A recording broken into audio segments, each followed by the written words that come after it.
ಪ್ರಾರ್ಥನೆಯ ಮೂಲಕ ಸಂಪರ್ಕ. ಪ್ರಾರ್ಥನೆ ಮಾಡುವ ಉತ್ತಮವಾದ ರೀತಿ ಯಾವುದು ಎಂದು ನಾನು ಕೇಳಿದೆ.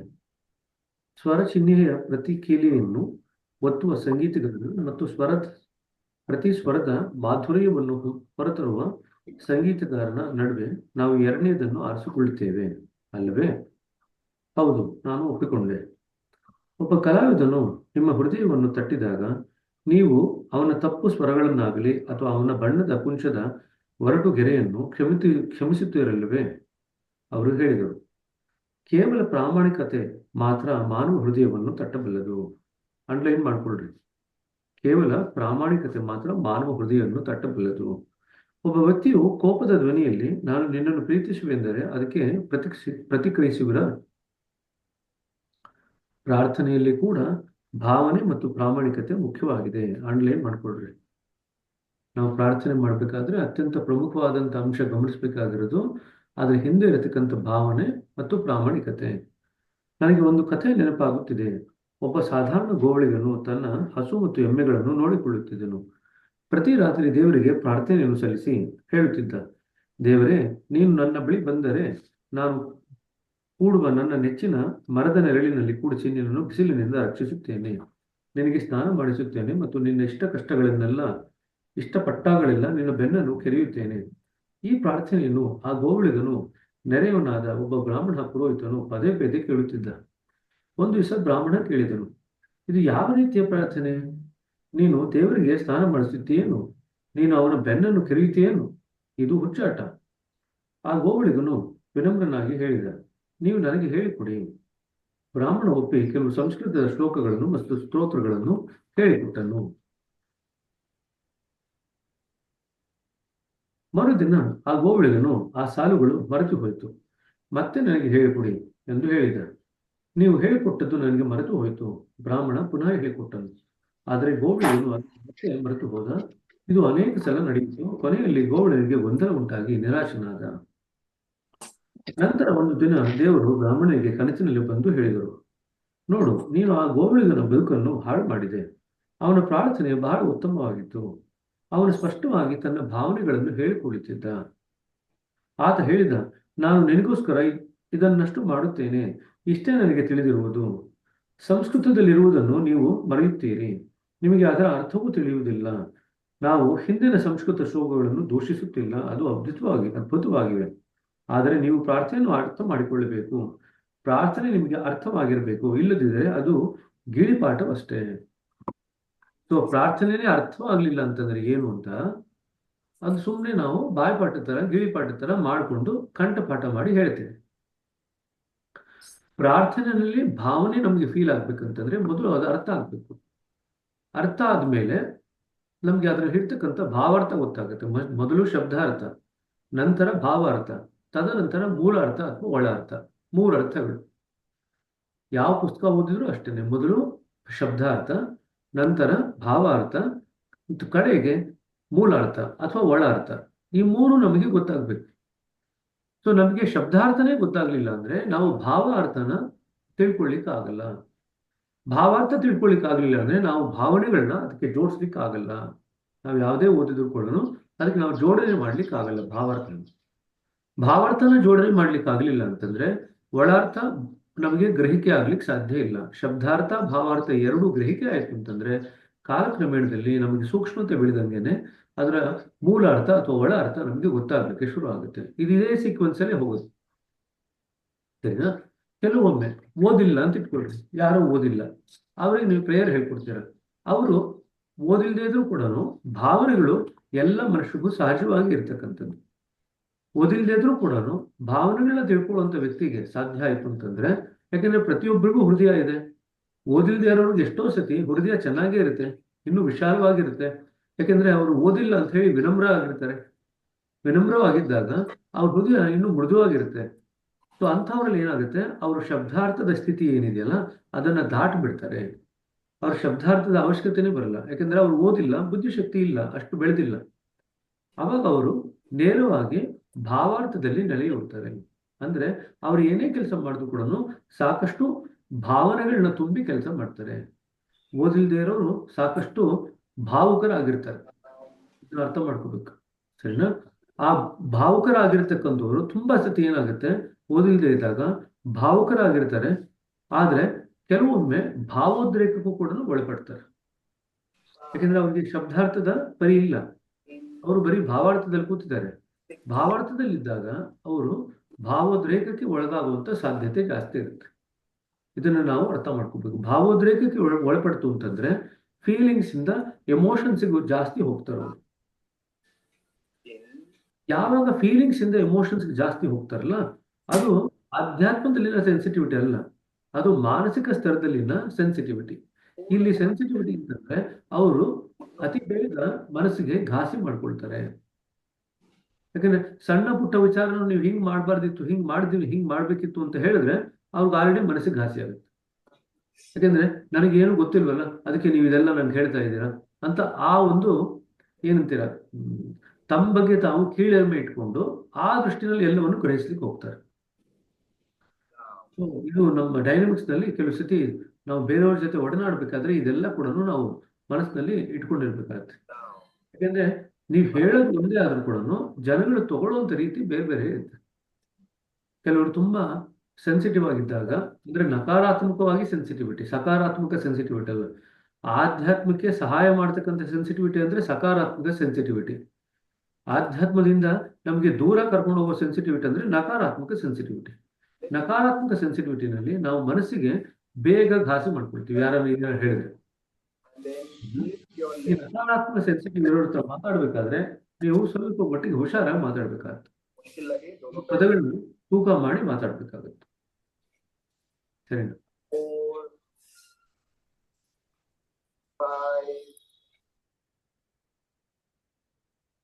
ಸರಿ, ಪ್ರಾರ್ಥನೆ ನಿಮಗೆ ಅರ್ಥವಾಗಿರಬೇಕು, ಇಲ್ಲದಿದ್ದರೆ ಅದು ಗಿಳಿಪಾಠ ಅಷ್ಟೇ. ಶಬ್ದಗಳು ಭಾವನೆಗೆ ಸಮವಲ್ಲ. ಉದಾಹರಣೆ ಅಂಡರ್ಲೈನ್ ಮಾಡ್ಕೊಳ್ರಿ. ಶಬ್ದಗಳು ಭಾವನೆಗೆ ಸಮವಲ್ಲ, ಅವು ಕೇವಲ ಭಾವವನ್ನು ಸೂಚಿಸುತ್ತದೆ. ಕಂಠಪಾಠ ಮಾಡಿ ಒಪ್ಪಿಸಿದ ಪ್ರಾರ್ಥನೆಯು ಭಾವನೆಯ ಸಿಪ್ಪೆಯಷ್ಟೇ, ಆದ್ದರಿಂದ ಅದು ಟೊಳ್ಳಾಗಿರುತ್ತದೆ. ಒಂದು ಪರಿಣಾಮಕಾರಿಯಾದ ಪ್ರಾರ್ಥನೆಯು ಹೃದಯದ ಭಾವನೆಗಳನ್ನು ಪ್ರತಿನಿಧಿಸಬೇಕು. ಆದರೆ ಆದರೆ ಹೃದಯವು ಭಾವನೆಗಳನ್ನು ಪ್ರತಿಬಿಂಬಿಸಿದ್ದರೆ ಶಬ್ದಗಳ ಅಗತ್ಯವಾದರೂ ಏನಿದೆ? ಹಾಗಾಗಿ ಅದನ್ನ ಹೇಳಿದ್ರು, ಯಾರು ಓದಿಲ್ವೋ ಅವ್ರ ಹೃದಯಗಳ ಭಾವನ ನೇರವಾಗಿ ಅವರು ಪ್ರತಿಬಿಂಬಿಸಿ ಶಬ್ದಗಳ ಅವಶ್ಯಕತೆಯನ್ನು ದಾಟ್ಬಿಡ್ತಾರೆ. ನಾವು ಮೌನ ರೂಪದಲ್ಲಿ ನಮ್ಮ ಅಂತರಾತ್ಮನೊಡನೆ ಸಂಭಾಷಿಸುತ್ತೇವೆ. ಆ ಮೌನದಲ್ಲಿ ನಮ್ಮ ಆಲೋಚನೆಗಳು ಮೌನವಾಗುತ್ತವೆ. ಮೌನವಾಗಿ ಪ್ರಾರ್ಥನೆಯನ್ನು ಸಲ್ಲಿಸುವುದು ನನಗೆ ತಿಳಿದಿದೆ, ನಾನು ಹೇಳಿದೆ. ಆದರೆ ವಿಚಾರಗಳಿಲ್ಲದ ಪ್ರಾರ್ಥನೆ ಮಾಡುವ ಕ್ರಿಯೆಯು ಅಂತರಂಗದ ಪ್ರಾರ್ಥನಾಮಯ ಸ್ಥಿತಿಯಾಗಿ ವಿಕಾಸವಾಗಬೇಕು, ದಾಜಿ ಹೇಳಿದರು. ಸೊ ಪ್ರಾರ್ಥನೆಯಿಂದ ಪ್ರಾರ್ಥನಾಮಯ ಸ್ಥಿತಿಯಾಗಿ ಮಾರ್ಪಾಡಾಗಬೇಕು, ದಾಜಿ ಹೇಳಿದರು. ಉದಾಹರಣೆಗೆ, ಮದುವೆಯಾಗಿ ದಶಕಗಳೇ ಉರುಳಿರುವ ದಂಪತಿಯ ನಡುವಣ ಪರಸ್ಪರ ವರ್ತನೆಗಳನ್ನು ನೀವು ಗಮನಿಸಿದ್ದೀರಾ? ಒಂದು ಕಣ್ಣಿನ ಸಂಚಲನೆ ಅನೇಕ ವಿಷಯಗಳನ್ನು ಹೇಳುತ್ತದೆ ಮತ್ತು ಯಾವ ಶಬ್ದಗಳನ್ನು ಬಳಸಬೇಕಿಲ್ಲ. ಕಾಲಾನಂತರದಲ್ಲಿ ಸಂಭಾಷಿಸುವ ಅಗತ್ಯ ಮೀರಿ ಹೋಗುತ್ತಾರೆ ಮತ್ತು ಪರಸ್ಪರ ಸಂವಹನದ ಸ್ಥಿತಿಯಲ್ಲಿ ಇರುತ್ತಾರೆ. ಅವರು ಒಬ್ಬರಿಗೊಬ್ಬರು ತಮ್ಮನ್ನು ಕಡಿಮೆ ಅರ್ಥ ಮಾಡಿಕೊಂಡಷ್ಟು ಅವರು ಹೆಚ್ಚಾಗಿ ಮಾತನಾಡಬೇಕಾಗುತ್ತದೆ. ನವದಂಪತಿಗಳಲ್ಲಿ ಹೆಚ್ಚಿನ ಮಾತುಕತೆಯ ಅಗತ್ಯವಿದೆ. ಅವರು ಒಬ್ಬರಿಗೊಬ್ಬರು ಹೆಚ್ಚು ಅರ್ಥ ಮಾಡಿಕೊಂಡಲ್ಲಿ ಅವರ ಸಂಭಾಷಣೆಯು ಸೂಕ್ಷ್ಮವಾಗುತ್ತದೆ ಮತ್ತು ಅವರು ಒಬ್ಬರನ್ನೊಬ್ಬರು ಆಳವಾಗಿ ತಿಳಿದುಕೊಂಡಾಗ ಸಂಭಾಷಣೆಯು ನಿರರ್ಥಕವಾಗುತ್ತದೆ. ಮೊದಲು ನಾವು ಅಭ್ಯಾಸಿ ಬಂದಾಗ ಎಷ್ಟೊಂದು ವಿಚಾರಗಳು ಹೇಳಬೇಕಾಗತ್ತೆ. ಕಾಲಕ್ರಮೇಣದಲ್ಲಿ ಅಭ್ಯಾಸಿ ಧ್ಯಾನದ ಸ್ಥಿತಿಯಲ್ಲಿ ನೆಲೆಯೂರಿಕೆ ಶುರು ಮಾಡಿದಾಗ, ಧ್ಯಾನದ ಸ್ಥಿತಿ ಬರೀ ಧ್ಯಾನ ಅಲ್ಲ, ಧ್ಯಾನಸ್ಥ ಸ್ಥಿತಿ, ಅದರಲ್ಲಿ ನೆಲೆಯೂರ್ಲಿಕ್ಕೆ ಶುರು ಮಾಡಿದಾಗ ನಾವು ಎಷ್ಟೊಂದು ವಿಚಾರಗಳನ್ನ ನಾವು ಹೇಳ್ಕೊಡುವಂತ ಅಗತ್ಯ ಬರಲ್ಲ. ಅವರೇ ತಾವಾಗೆ ಕಲ್ತ್ಕೊಳ್ಳಿಕ್ಕೆ ಶುರು ಮಾಡ್ತಾರೆ. ಒಂದು ಚೂರು ಅವರಿಗೆ ದಾರಿ ತೋರಿಸ್ಬೇಕಷ್ಟೆ. ಅದೇ ರೀತಿ ಪ್ರಾರ್ಥನೆಯಲ್ಲೂ ಕೂಡ ಪ್ರಾರ್ಥನೆಯಲ್ಲಿ ಮೊದಲು ಎಲ್ಲ ಪದಗಳ ಅದರ ವಿವರ ಅಗತ್ಯ ಆಗುತ್ತೆ ಅರ್ಥ ಮಾಡ್ಕೊಳ್ಳಿಕ್ಕೋಸ್ಕರ. ಕಾಲಕ್ರಮೇಣದಲ್ಲಿ ನಾವು ಪ್ರಾರ್ಥನೆ ಸರಿಯಾಗಿ ಮಾಡ್ತಾ ಅದರ ಭಾವನೆಗಳ ಒಂದು ಸ್ತರದಲ್ಲಿ ಇಳಿದಾಗ ನಮಗೆ ಅದು ಯಾವುದೂ ಅಗತ್ಯ ಬರಲ್ಲ. ಹಾಗೆಯೇ ನಮ್ಮ ಮೂಲ ಸ್ಥಿತಿಯೊಡನೆ ಸಂಪರ್ಕ ಮಾಡುವ ಪ್ರಯತ್ನ ಮಾಡುವಾಗ ನಾವು ಔಪಚಾರಿಕವಾದನ್ನು ಪ್ರಾರ್ಥನೆ ಎಂದು ಪ್ರಾರ್ಥಿಸುತ್ತೇವೆ. ಮೊದಲು ಪ್ರಾರ್ಥನೆ ಬೇಕಾಗತ್ತೆ. ಪ್ರಾರ್ಥನೆ ಕೇವಲ ಮೊದಲ ಹೆಜ್ಜೆ, ಅದು ಪ್ರಾರ್ಥನಾಮಯವಾಗಬೇಕು. ಉದಾಹರಣೆಗೆ, ಊಟ ಮಾಡುವ ಮುನ್ನ ಪ್ರಾರ್ಥನೆ ಮಾಡುವುದು ಸಾಮಾನ್ಯ.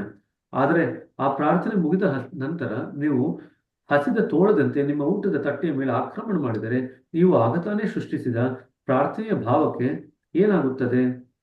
ಅಂತರಂಗದ ಪ್ರಾರ್ಥನಾಮಯ ಸ್ಥಿತಿಯಿಲ್ಲದಿದ್ದರೆ ಪ್ರಾರ್ಥನೆ ಬಹಿರಂಗದ ಒಂದು ಆಕರ್ಷಕ ಕಲೆಯಾಗುತ್ತದೆ, ಅದು ಅಸಂಬದ್ಧವಾಗುತ್ತದೆ.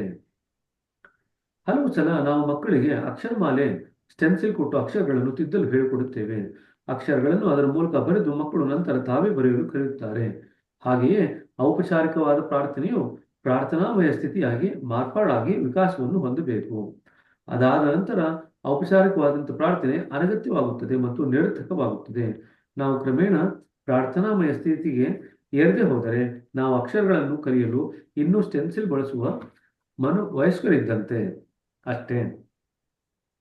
ಅಂತರಂಗದ ಸ್ಥಿತಿ ವಿಶಿಷ್ಟವಾದುದು. ಅದಕ್ಕೆ ಬಾಹ್ಯಾಚಾರಗಳ ಮುಖವಿಲ್ಲ ಮತ್ತು ಅನುಸರಿಸುವ ತತ್ವ ಮತ್ತು ಸಿದ್ಧಾಂತಗಳಿಲ್ಲ. ಆದರೆ ಬಾಹ್ಯಾಚರಣೆಗಳಿಲ್ಲ. ನೀವು ಪ್ರಾರ್ಥನೆಯನ್ನು ಒಂದು ಕರ್ಮಠ ಆಚರಣೆಯಂತೆ ಮಾಡಿದಲ್ಲಿ ಅದು ತನ್ನ ಮಹತ್ವವನ್ನು, ಕರ್ಮಠ ಅಂತಂದ್ರೆ ಮೆಕ್ಯಾನಿಕಲ್ ಆಗಿ ಮಾಡಿದ್ರೆ ಅದು ತನ್ನ ಮಹತ್ವವನ್ನು ಕಳ್ಕೊಳ್ಳುತ್ತೆ. ಏನೇ ಆದರೂ ಪ್ರಾರ್ಥನಾಮಯ ಸ್ಥಿತಿ ಸಹ ಪ್ರಾರಂಭದ ಮತ್ತೊಂದು ಹೆಜ್ಜೆ ಅಷ್ಟೇ. ಅದರ ಉದ್ದೇಶ ನಮ್ಮನ್ನು ಆಚೆಗೆ ಕರೆದುಕೊಂಡು ಹೋಗುವುದು, ಇನ್ನೊಂದು ಆಯಾಮಕ್ಕೆ ಒಯ್ಯುವುದು. ಸೊ ಪ್ರಾರ್ಥನೆಯಿಂದ ಪ್ರಾರ್ಥನಾಮಯ ಸ್ಥಿತಿ, ಪ್ರಾರ್ಥನಾಮಯ ಸ್ಥಿತಿಯಿಂದ ಇನ್ನೂ ಮುಂದಿನ ಆಯಾಮಕ್ಕೆ ಹೋಗ್ತೀವಿ ನಾವು. ಹಾಗಾದರೆ ಪ್ರಾರ್ಥನಾಮಯ ಸ್ಥಿತಿಯ ಆಚೆಗೆ ಏನಿದೆ ಎಂದು ನಾನು ಕೇಳಿದೆ. ಏಕತೆ ಇದೆ. ದಾಜಿ ಹೇಳಿದರು, ಪ್ರಾರ್ಥನೆಗೆ ದ್ವೈತ ಭಾವ ಸಹಜವಾದುದು. ಪ್ರಾರ್ಥನೆಯಲ್ಲಿ ಸದಾ ಇಬ್ಬರು ಇರುತ್ತಾರೆ.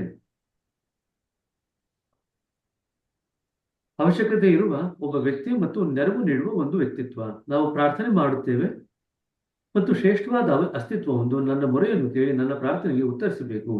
ಈ ದ್ವೈತ ಭಾವವಿಲ್ಲದಿದ್ದರೆ ಪ್ರಾರ್ಥನೆ ಯಾರು ಮಾಡಬೇಕು ಮತ್ತು ಯಾರು ಸ್ವೀಕರಿಸಬೇಕು?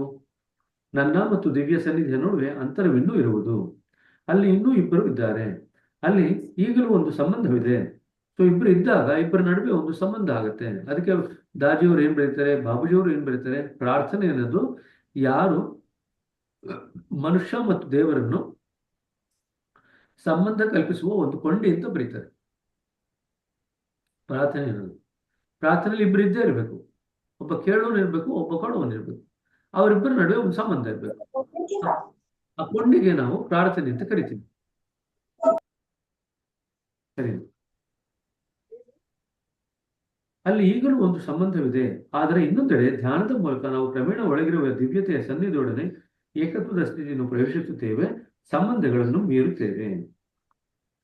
ಕೇವಲ ಪ್ರಾರ್ಥನೆಯೊಂದರಿಂದಲೇ ಏಕಾಗ್ರವಾಗುವ ಸಾಧ್ಯತೆ ಬಲು ದೂರ. ನಾವು ಹೇಗಿರುತ್ತೇವೆಯೋ ಹಾಗೆ ಇರುತ್ತೇವೆ ಮತ್ತು ದಿವ್ಯ ಮೂಲವು ಅದು ಇದ್ದಂತೆಯೇ ಇರುವುದು. ಯಾಕೆಂತಂದ್ರೆ ಬರೀ ಪ್ರಾರ್ಥನೆ ಮಾಡ್ತಿದ್ದಾಗ ಏನಾಗುತ್ತೆ, ಪ್ರಾರ್ಥನೆಯಲ್ಲಿ ಯಾವಾಗಲೂ ಇಬ್ಬರಿರಲೇಬೇಕು. ನಾವು ಒಂದಾಗ್ಲಿಕ್ಕೆ ಸಾಧ್ಯವಿಲ್ಲ. ನಾವು ಒಂದಾಗಬೇಕು ಅಂತಂದ್ರೆ ಧ್ಯಾನ ಮಾಡಬೇಕು. ಅದಕ್ಕೆ ನಮ್ಮಲ್ಲಿ ರಾತ್ರಿ ಮಲ್ಕೋಬೇಕಾದ್ರೆ ಪ್ರಾರ್ಥನಾಮಯ ಧ್ಯಾನ ಅಂತ ಹೇಳ್ತೀವಿ, ಪ್ರೇಯರ್ ಮೆಡಿಟೇಷನ್. ನಾವು ಬರೀ ಪ್ರೇಯರ್ ಮಾಡಲ್ಲ, ಪ್ರಾರ್ಥನೆಯಿಂದ ಶುರು ಮಾಡ್ತೀವಿ. ಪ್ರಾರ್ಥನೆಯಿಂದ ಶುರು ಮಾಡಿದ್ಮೇಲೆ ಒಂದು 10-15 ನಿಮಿಷ ಧ್ಯಾನ ಮಾಡಿ ತದನಂತರ ಮಲ್ಕೊಳ್ತೀವಿ, ಪ್ರೇಯರ್ ಮೆಡಿಟೇಷನ್. ಹಾಗಾದರೆ ಪ್ರಾರ್ಥನೆಯು ವಹಿಸಬೇಕಾದ ಪಾತ್ರವೇನು ನಾನು ಕೇಳಿದೆ. ಅದು ನಾವು ಲೀನವಾಗಬೇಕೆಂದಿರುವ ಅಂತರಂಗದ ದಿವ್ಯ ತತ್ವವನ್ನು ಹೃತ್ಪೂರ್ವಕವಾಗಿ ಗುರುತಿಸಲು ನೆರವಾಗುತ್ತದೆ. ಪ್ರಾರ್ಥನೆಯನ್ನು ಹೇಗೆ ಸಲ್ಲಿಸಬೇಕೆಂದರೆ ಅದು ಧ್ಯಾನದಲ್ಲಿ ಪರಿವರ್ತನೆ ಆಗಬೇಕು.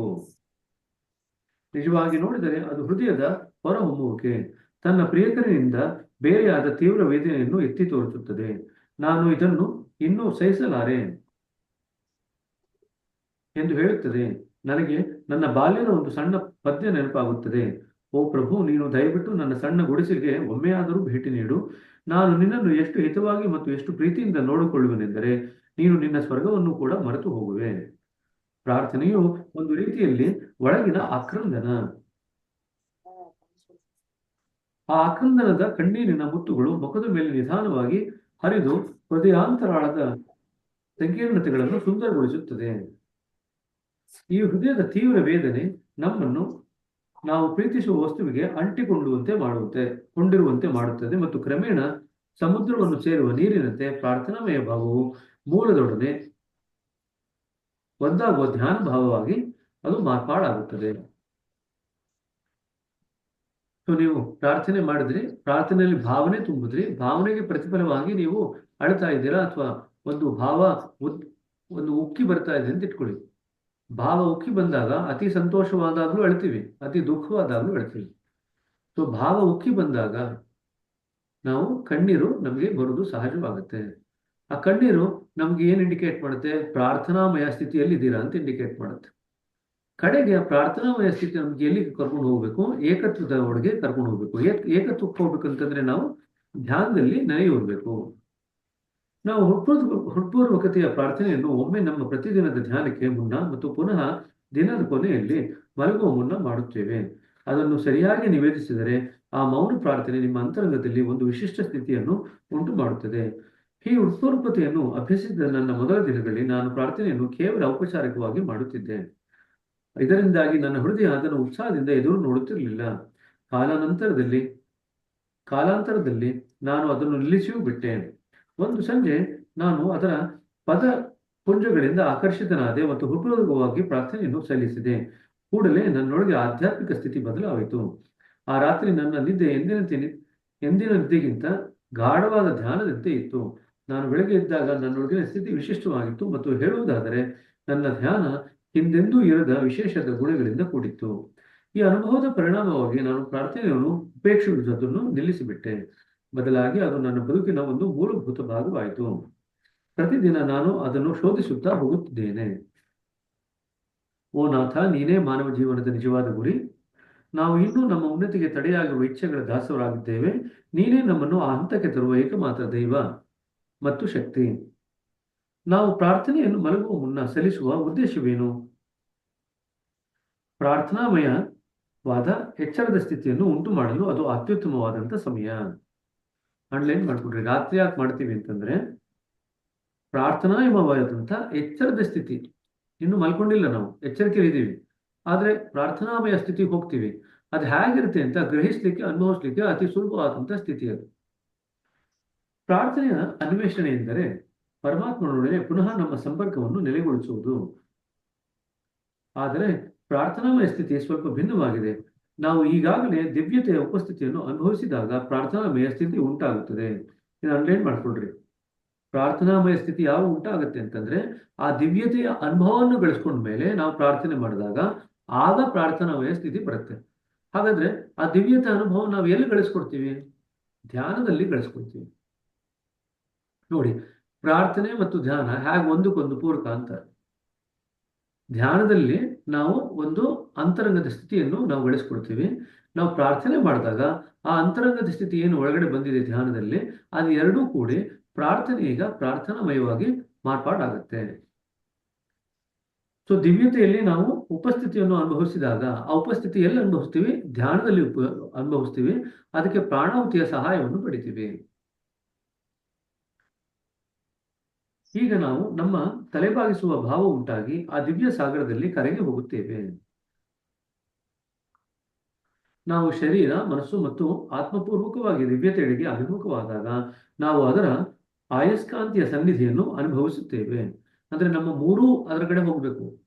ಶರೀರ, ಮನಸ್ಸು ಮತ್ತೆ ಆತ್ಮ ಮೂರನ್ನೂ ನಾವು ಆ ದಿವ್ಯತೆಯೆಡೆಗೆ ಅಭಿಮುಖ ಮಾಡಿದಾಗ, ಅದರ ಕಡೆಗೆ ತಿರುಗಿಸಿದಾಗ ಅವಾಗೇನಾಗುತ್ತೆ?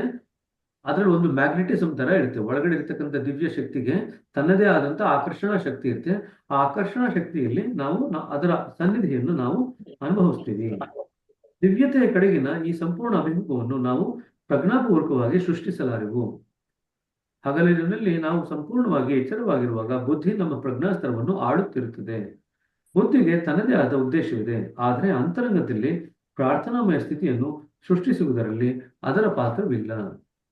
ಸೊ ಎಚ್ಚರಿಕೆ ಸ್ಥಿತಿಯಲ್ಲಿ ಯಾವ್ದು ಆಡ್ತಾ ಇದೆ? ಬುದ್ಧಿ ಆಡ್ತಾ ಇದೆ. ಆದ್ರೆ ಬುದ್ಧಿ ಜಾಸ್ತಿ ಆಡ್ತಾ ಇತ್ತು ಅಂತಂದ್ರೆ ನಾವು ಪ್ರಾರ್ಥನಾಮಯ ಸ್ಥಿತಿಗೆ ಹೋಗ್ಲಿಕ್ಕೆ ಆಗಲ್ಲ, ಅದು ಅಡಚಣೆ ಮಾಡುತ್ತೆ. ಸೊ ಎಚ್ಚರಿಕೆ ಸ್ಥಿತಿನಲ್ಲಿ ನಾವು ಮಾಡ್ಲಿಕ್ಕೆ ಆಗಲ್ಲ, ಪ್ರಾರ್ಥನಾಮಯ ಸ್ಥಿತಿಗೆ ಹೋಗ್ಲಿಕ್ಕೆ ಆಗಲ್ಲ. ಆದರೆ ಎಚ್ಚರ ಮತ್ತು ನಿದ್ರೆಯ ನಡುವಿನ ಸಮಯದಲ್ಲಿ ಪ್ರಜ್ಞೆ ಮತ್ತು ಸುಪ್ತ ಪ್ರಜ್ಞೆಗಳ ಸ್ಥಿತಿಗಳ ನಡುವೆ ಒಂದು ಒಮ್ಮುಖವಿರುತ್ತದೆ. ಇದು ಅಂಡರ್ಲೈನ್ ಮಾಡ್ಕೊಳ್ರಿ. ಎಚ್ಚರ ಮತ್ತು ನಿದ್ರೆ ಸಮಯದಲ್ಲಿ ಏನಾಗಿದೆ? ಪ್ರಜ್ಞೆ ಮತ್ತು ಸುಪ್ತ ಪ್ರಜ್ಞೆ ಅವೆರಡೂ ಕೂಡ ಒಂದು ಒಮ್ಮುಖವಾಗಿರುತ್ತೆ, ಒಂದು ಜೊತೆ ಆಗಿರುತ್ತೆ. ಎರಡನ್ನೂ ನಾವು ಒಮ್ಮೆಲೆ ಅನುಭವಿಸ್ಬೋದು. ಪ್ರಜ್ಞೆಯ ಸ್ಥಿತಿ ಮತ್ತು ಸುಪ್ತ ಪ್ರಜ್ಞೆಯ ಸ್ಥಿತಿ ಎರಡನ್ನೂ ನಾವು ಒಮ್ಮೆಲೆ ಅನುಭವಿಸ್ಬೋದು. ತಾತ್ಕಾಲಿಕವಾಗಿ ಪರದೆಯನ್ನು ಸರಿಸಿದಾಗ ಈ ಎರಡೂ ಮುಖಾಮುಖಿಯಾಗಬಹುದು. ಆ ಕ್ಷಣದಲ್ಲಿ ನಮ್ಮ ಮೆದುಳಿನ ತರಂಗಗಳು ಒಂದು ಮಾದರಿಯಾಗಿರುತ್ತದೆ. ಇದನ್ನು ನಾವು ಆಧುನಿಕ ವಿಜ್ಞಾನಿಗಳು ಆಲ್ಫಾ ಸ್ಥಿತಿ ಎಂದು ಕರೆದಿದ್ದಾರೆ. ಈ ಆಲ್ಫಾ ಸ್ಥಿತಿಯಲ್ಲಿ ನಾವು ಒಂದು ರೀತಿಯ ಹಗಲುಗನಸಿನ ಸ್ಥಿತಿಯನ್ನು ಪ್ರವೇಶಿಸುತ್ತೇವೆ. ಅದರಲ್ಲಿ ನಾವು ಸೂಚನೆಗಳಿಗೆ ಪ್ರತಿಕ್ರಿಯಿಸಬಹುದಾದ ಸಾಧ್ಯತೆಗಳಿರುತ್ತದೆ. ಈಗ ನಾವು ಉದ್ದೇಶಪೂರ್ವಕವಾಗಿ ನಮ್ಮ ಸುಪ್ತ ಪ್ರಜ್ಞೆಯಲ್ಲಿ ಪ್ರಾರ್ಥನಾಮಯ ಭಾವನೆಗಳ ಬೀಜಗಳನ್ನು ಬಿತ್ತಬಹುದು. ಯಾವ ಸ್ತರದಿಂದ ಬಿತ್ತುತ್ತಾ ಇದ್ದಾರೆ? ಪ್ರಾರ್ಥನಾಮಯ ಭಾವದ ಬೀಜನ ನಾವು ಸುಪ್ತ ಪ್ರಜ್ಞೆಯ ಸ್ಥಿತಿಯಿಂದ ನಾವು ಬಿತ್ತಾ ಇದ್ದೀವಿ. ಅದಕ್ಕೆ ರಾತ್ರಿ ಟೈಮ್ ಮಾಡ್ಕೊಳ್ಳೋದು ಇಂಪಾರ್ಟೆಂಟ್. ಪ್ರೇಯರ್ ನೀವು ಬೇರೆ ಟೈಮಲ್ಲಿ ಪ್ರೇಯರ್ ಮಾಡ್ಲಿಕ್ಕೆ ಹೋಯ್ತು ಅಂತಂದ್ರೆ ಅದು ಅಷ್ಟು ಆಳವಾಗಿ ಬೀಜ ಬಿತ್ತಲಿಕ್ಕೆ ಆಗಲ್ಲ. ಸುಪ್ತ ಪ್ರಜ್ಞೆಯಲ್ಲಿ ರಾತ್ರಿ ಮಲ್ಕೊಳ್ಳೋಕೆ ಮುಂಚೆ ಮಾಡಿದಾಗ ಏನಾಗುತ್ತೆ, ಮನಸ್ಸು ಹೊರಗಡೆ ಹೋಗೋದನ್ನು ನಿಲ್ಲಿಸಿರುತ್ತೆ. ಸ್ವಲ್ಪ ಮಟ್ಟಿಗೆ ಆಯಾಸವಾಗಿರುತ್ತೆ, ಸಾಕು ಅಂತ ಅನಿಸುತ್ತೆ. ಸೊ ಮನಸ್ಸು ಹೊರಮುಖವಾಗಿರೋದನ್ನು ನಿಲ್ಲಿಸಿರುತ್ತೆ, ಸ್ವಭಾವತಃ ಒಳಮುಖಕ್ಕೆ ಹೋಗ್ಬೇಕು ಅಂತ ಇರುತ್ತೆ. ಆದ್ರೆ ಇನ್ನೂ ಎಚ್ಚರ ಇರುತ್ತೆ, ಇನ್ನೂ ನಿದ್ದೆ ಮಾಡಿಲ್ಲ, ಆದ್ರೆ ಒಳಮುಖಕ್ಕೆ ಹೋಗ್ಬೇಕು ಅಂತಿದೆ. ಆ ಒಳಮುಖಕ್ಕೆ ಹೋಗ್ಬೇಕು ಅಂತಿರ್ಬೇಕಾದ್ರೆ ನಾವು ನಮ್ಮ ಪ್ರಜ್ಞೆಯನ್ನು ಉಪಯೋಗಿಸ್ಕೊಂಡು ಸುಪ್ತ ಪ್ರಜ್ಞೆಯಲ್ಲಿ ಪ್ರಾರ್ಥನಾಮಯ ಭಾವನೆಗಳ ಬೀಜವನ್ನು ನಾವು ಬಿತ್ತಬಹುದು. ಈ ಭಾವನೆಗಳು ಸುಪ್ತ ಪ್ರಜ್ಞೆಯ ಫಲವತ್ತಾದ ಭೂಮಿಯಲ್ಲಿ ತಮ್ಮ ಬೇರುಗಳನ್ನು ಬೀಳುತ್ತವೆ. ಹೇಗೆ ಭೂಮಿಯ ಕೆಳಭಾಗದಲ್ಲಿ ನಮ್ಮ ಕಣ್ಣಿನ ಮರೆಯಲ್ಲಿ ಬೀಜಗಳು ಮೊಳೆಯುತ್ತವೆಯೋ ಹಾಗೆ ನಮ್ಮ ಪ್ರಾರ್ಥನೆಗಳು ನಮ್ಮ ಜಾಗೃತಾವಸ್ಥೆಯೊಳಗೆ ಹೊರಹೊಮ್ಮುವ ಮುನ್ನ ನಮ್ಮ ಸುಪ್ತ ಪ್ರಜ್ಞೆಯ ಅಗೋಚರತೆಯಲ್ಲಿ ಮೊಳೆತು ಬೆಳೆಯುತ್ತವೆ. ಸೊ ಈ ರೀತಿ ಪ್ರಾರ್ಥನೆಯ ಭಾವನೆಗಳನ್ನ ನೀವು ಸುಪ್ತ ಪ್ರಜ್ಞೆಗೆ ಹಾಕ್ತೀರಾ, ಅದು ನಮಗೆ ಗೊತ್ತಾಗಲ್ಲ. ರಾತ್ರಿ ಮಲ್ಕೊಂಡಿದ್ದಾಗ ಸುಪ್ತ ಪ್ರಜ್ಞೆಯಲ್ಲಿ ಅದು ಬೇಕಾದಂತ ಒಂದು ವಿಚಾರಗಳನ್ನೆಲ್ಲ ಅದು ಕ್ರೋಢೀಕರಿಸಿಕೊಂಡು ಅದು ಬೆಳಿಲಿಕ್ಕೆ ಶುರು ಆಗುತ್ತೆ. ಕಾಲಕ್ರಮೇಣದಲ್ಲಿ ಅದು ಬೆಳೆದು ಪ್ರಜ್ಞಾವಂತ ಸ್ಥಿತಿಗೆ ಅದು ಬರ್ಲಿಕ್ಕೆ ಶುರು ಆಗುತ್ತೆ. ಹೀಗೆ ನಾವು ಪ್ರಾರ್ಥನೆಗಳ ಬೀಜಗಳನ್ನು ಸುಪ್ತ ಪ್ರಜ್ಞೆಯಲ್ಲಿ ಬಿತ್ತಬಹುದು ಮತ್ತು ಪ್ರಾರ್ಥನಾಮಯವಾದ ಪ್ರಜ್ಞಾ ಸ್ಥಿತಿಯನ್ನು ಪಡೆಯಬಹುದು. ಇದು ಅಂಡರ್ಲೈನ್ ಮಾಡ್ಕೊಳ್ರಿ. ಪ್ರಾರ್ಥನಾಮಯವಾದ ಬೀಜಗಳನ್ನು ನಾವು ಸುಪ್ತ ಪ್ರಜ್ಞೆಯಲ್ಲಿ ಹಾಕ್ತೀವಿ. ಸುಪ್ತ ಪ್ರಜ್ಞೆ ಹಾಕಿದ ಮೇಲೆ ಅದು ಪ್ರಾರ್ಥನಾಮಯ ಸ್ಥಿತಿ ಎಲ್ಲಿ ಬರುತ್ತೆ? ಪ್ರಜ್ಞೆಯ ಸ್ತರದಲ್ಲಿ ಬರುತ್ತೆ. ಪ್ರಾರ್ಥನಾಮಯ ಬೀಜ ಸುಪ್ತ ಪ್ರಜ್ಞೆಯಲ್ಲಿ ಹಾಕ್ತೀರಾ, ಪ್ರಾರ್ಥನೆಯ ಸ್ಥಿತಿ ಪ್ರಾರ್ಥನಾಮಯವಾದಂಥ ಸ್ಥಿತಿ. ಸೊ ಪ್ರಾರ್ಥನಾಮಯವಾದಂಥ ಭಾವನೆಗಳನ್ನ ನೀವು ಭಾವನೆಯ ಬೀಜಗಳನ್ನ ಸುಪ್ತ ಪ್ರಜ್ಞೆಯಲ್ಲಿ ಹಾಕ್ತೀರಾ. ಆದ್ರೆ ಪ್ರಾರ್ಥನಾಮಯವಾದಂಥ ಸ್ಥಿತಿಯನ್ನ ಪ್ರಜ್ಞಾದ ಸ್ತರದಲ್ಲಿ ನೀವು ಅನುಭವಿಸ್ತೀರಾ. ಆದರೆ ಪ್ರಾರ್ಥನೆಗಳನ್ನು ಭಾವಪೂರ್ಣವಾಗಿ ಮಾಡಬೇಕು. ನೋಡಿ, ಸುಪ್ತ ಪ್ರಜ್ಞೆಗೆ ಕೇವಲ ಭಾವನೆಗಳ ಭಾಷೆ ಉಂಟು. ಸುಪ್ತ ಪ್ರಜ್ಞೆಗಳಿಗೆ ನಾವು ಪದಗಳನ್ನ ಹಾಕಿದ್ರೆ ಪ್ರಯೋಜನ ಇಲ್ಲ. ಸುಪ್ತ ಪ್ರಜ್ಞೆ ಆ ಭಾವನೆಗಳ ಮುಖಾಂತರ ಅದನ್ನ ಗ್ರಹಿಸುತ್ತೆ. ಭಾವನೆಯ ಅಂಗ ಯಾವುದು? ಯಾರಾದ್ರೂ ಹೇಳ್ತೀರಾ?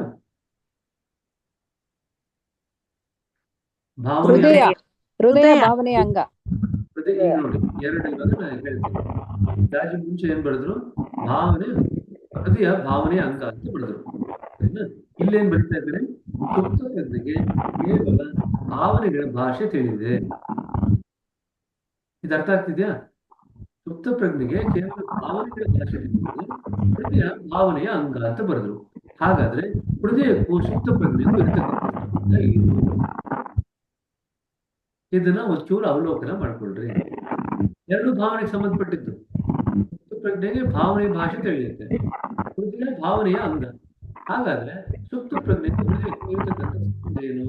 ತುಂಬಾ ಡಿಸ್ಟರ್ಬ್ ಆಗ್ತಾ ಇದೆ. ಏನ್ ಡಿಸ್ಟರ್ಬ್ ಆಗ್ತಿದ್ದಾರೆ? ಏನು ನಿಮ್ದು ವಾಯ್ಸ್ ಇದು ಯಾರೋ ಓಪನ್ ಮಾಡ್ಕೊಂಡಿರೋದು ತುಂಬಾ ಡಿಸ್ಟರ್ಬ್ ಆಗ್ತಾ ಇದೆ. ಸರಿ, ಈಗ ಅರ್ಥ ಆಯ್ತಾ? ಹೃದಯ ಭಾವನೆಯ ಅಂಗ. ಸುಪ್ತ ಪ್ರಜ್ಞೆ ಭಾವನೆಯ ಭಾಷೆ ಮಾತ್ರ ತಿಳ್ಕೊಳ್ಳುತ್ತೆ. ಹಾಗಿದ್ರೆ ಎರಡೂ ಭಾವನೆಗೆ ಸಂಬಂಧಪಟ್ಟಿದ್ದು ಅಂತ ಆಯ್ತು. ಹೃದಯ ಮತ್ತು ಸುಪ್ತ ಪ್ರಜ್ಞೆ ಎರಡೂ ಕೂಡ ಭಾವನೆಗೆ ಸಂಬಂಧಪಟ್ಟಿದ್ದು ಅಂತ ಆಯ್ತು. ಆದ್ರೆ ಎರಡು ನಡುವೆ ಸಂಬಂಧ ಏನು? ಇದನ್ನ ನೀವು ಮನಸ್ಸಿನಲ್ಲಿ ದಯವಿಟ್ಟು ಮೆಲುಕು ಹಾಕ್ರಿ. ಯಾಕಂದ್ರೆ ಎರಡೂ ಭಾವನೆಗೆ ಸಂಬಂಧಪಟ್ಟಿದ್ದು. ಒಂದು ಸೆಂಟೆನ್ಸ್ ಏನು? ಹೃದಯ ಭಾವನೆಯ ಅಂಗ, ಅದು ಒಂದು ಸೆಂಟೆನ್ಸ್. ಎರಡನೇ ವಾಕ್ಯ ಏನು?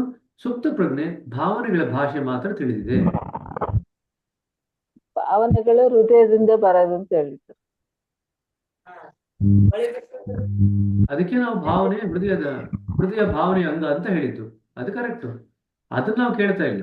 ನಾವು ಕೇಳ್ತಿರೋದು ಹೃದಯಕ್ಕೂ ಮತ್ತು ಸುಪ್ತ ಪ್ರಜ್ಞು ಎರಡಕ್ಕೂ ಭಾವನೆ ಅಂಕುರವಾಗೋದಾಯ್ತು ಅಂತಂದ್ರೆ ಅವೆರಡು ನಡುವೆ ಇರತಕ್ಕಂಥ ಸಂಬಂಧ ಏನು?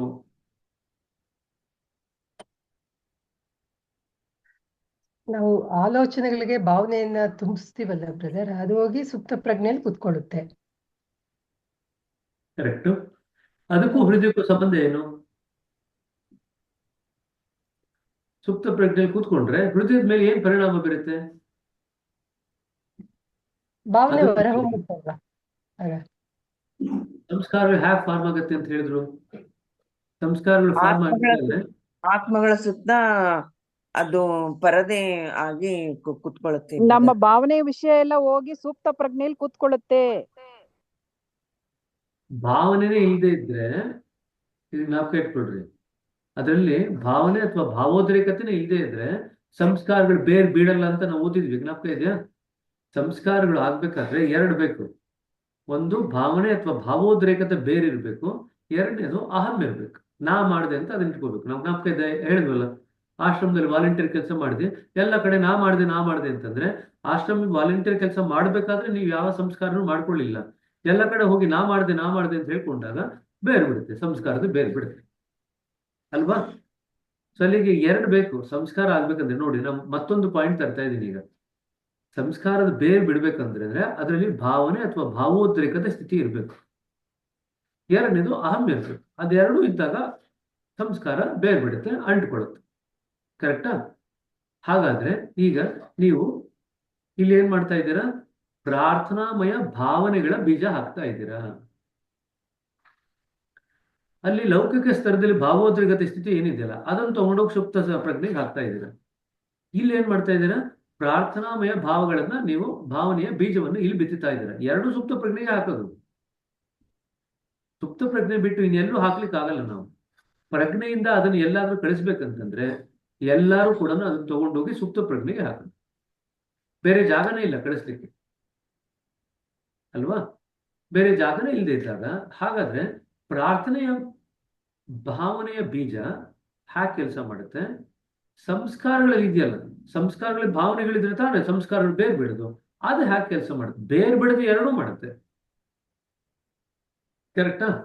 ಬೇರ್ ಬಿಡದು ಎರಡೂ ಮಾಡುತ್ತೆ. ಆದ್ರೆ ಪ್ರಾರ್ಥನಾಮಯ ಭಾವನೆಯ ಬೀಜ ಬೇರ್ ಬಿಟ್ಟಾಗ ಅದರ ಪರಿಣಾಮ ಬೇರೆ ಆಗುತ್ತೆ. ನಾವು ಭಾವೋದ್ರೇಕಗೊಂಡು ನಾವು ಯಾವುದೋ ಒಂದು ಕೆಲಸದಲ್ಲಿ ಆ ಮುದ್ರೆಗಳನ್ನ ನಾವು ಒಳಗಡೆ ಹಾಕಿದಾಗ ಅದು ಬೇರೆ ಬಿಟ್ಟಾಗ ಅದ್ರ ಪರಿಣಾಮ ಬೇರೆ ಆಗುತ್ತೆ. ಎರಡೂ ಬೇರೆ ಬಿಡುತ್ತೆ ಅನ್ನೋದಾದ್ರೆ ಅದು ಭಾವನೆನೇ, ಇದು ಭಾವನೆನೇ, ಎರಡೂ ಬೇರೆ ಬಿಡುತ್ತೆ ಸುಪ್ತ ಪ್ರಜ್ಞೆಯಲ್ಲಿ ಅನ್ನೋದಾಯ್ತು ಅಂತಂದ್ರೆ ಪ್ರಾರ್ಥನಾಮಯ ಸ್ಥಿತಿ ನಮಗೆ ಸುಪ್ತ ಪ್ರಜ್ಞೆಯಲ್ಲಿ ಪ್ರಾರ್ಥನಾಮಯವಾದಂತಹ ಭಾವನೆ ಬೀಜಗಳು ನಮಗೆ ಪ್ರಜ್ಞೆಯ ಸ್ತರದಲ್ಲಿ ಪ್ರಾರ್ಥನಾಮಯ ಸ್ಥಿತಿಯನ್ನು ತಂದುಕೊಡುತ್ತೆ. ಅದೇ ನಮಗೆ ಸಂಸ್ಕಾರಗಳ ಬೇರ್ ಬಿಟ್ಟಂತ ಇದು ಭಾವನೆಗಳು, ಅದು ನಮಗೆ ಪ್ರಜ್ಞೆಯ ಮಟ್ಟದಲ್ಲಿ ಏನ್ ತಂದುಕೊಡುತ್ತೆ?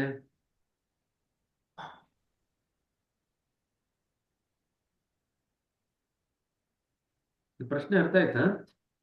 ಎರಡೂ ಬೇರ್ ಬಿಡುತ್ತೆ. ಪ್ರಾರ್ಥನೆಯ ಭಾವನೆ ಆಗ್ತಾಗ ಅದು ನಾವು ತಗೊಂಡು ಹೋಗಿ ಪ್ರಾರ್ಥನಾ ಸ್ಥಿತಿಯನ್ನು ತಂದುಕೊಡುತ್ತೆ ಪ್ರಜ್ಞೆಯಲ್ಲಿ.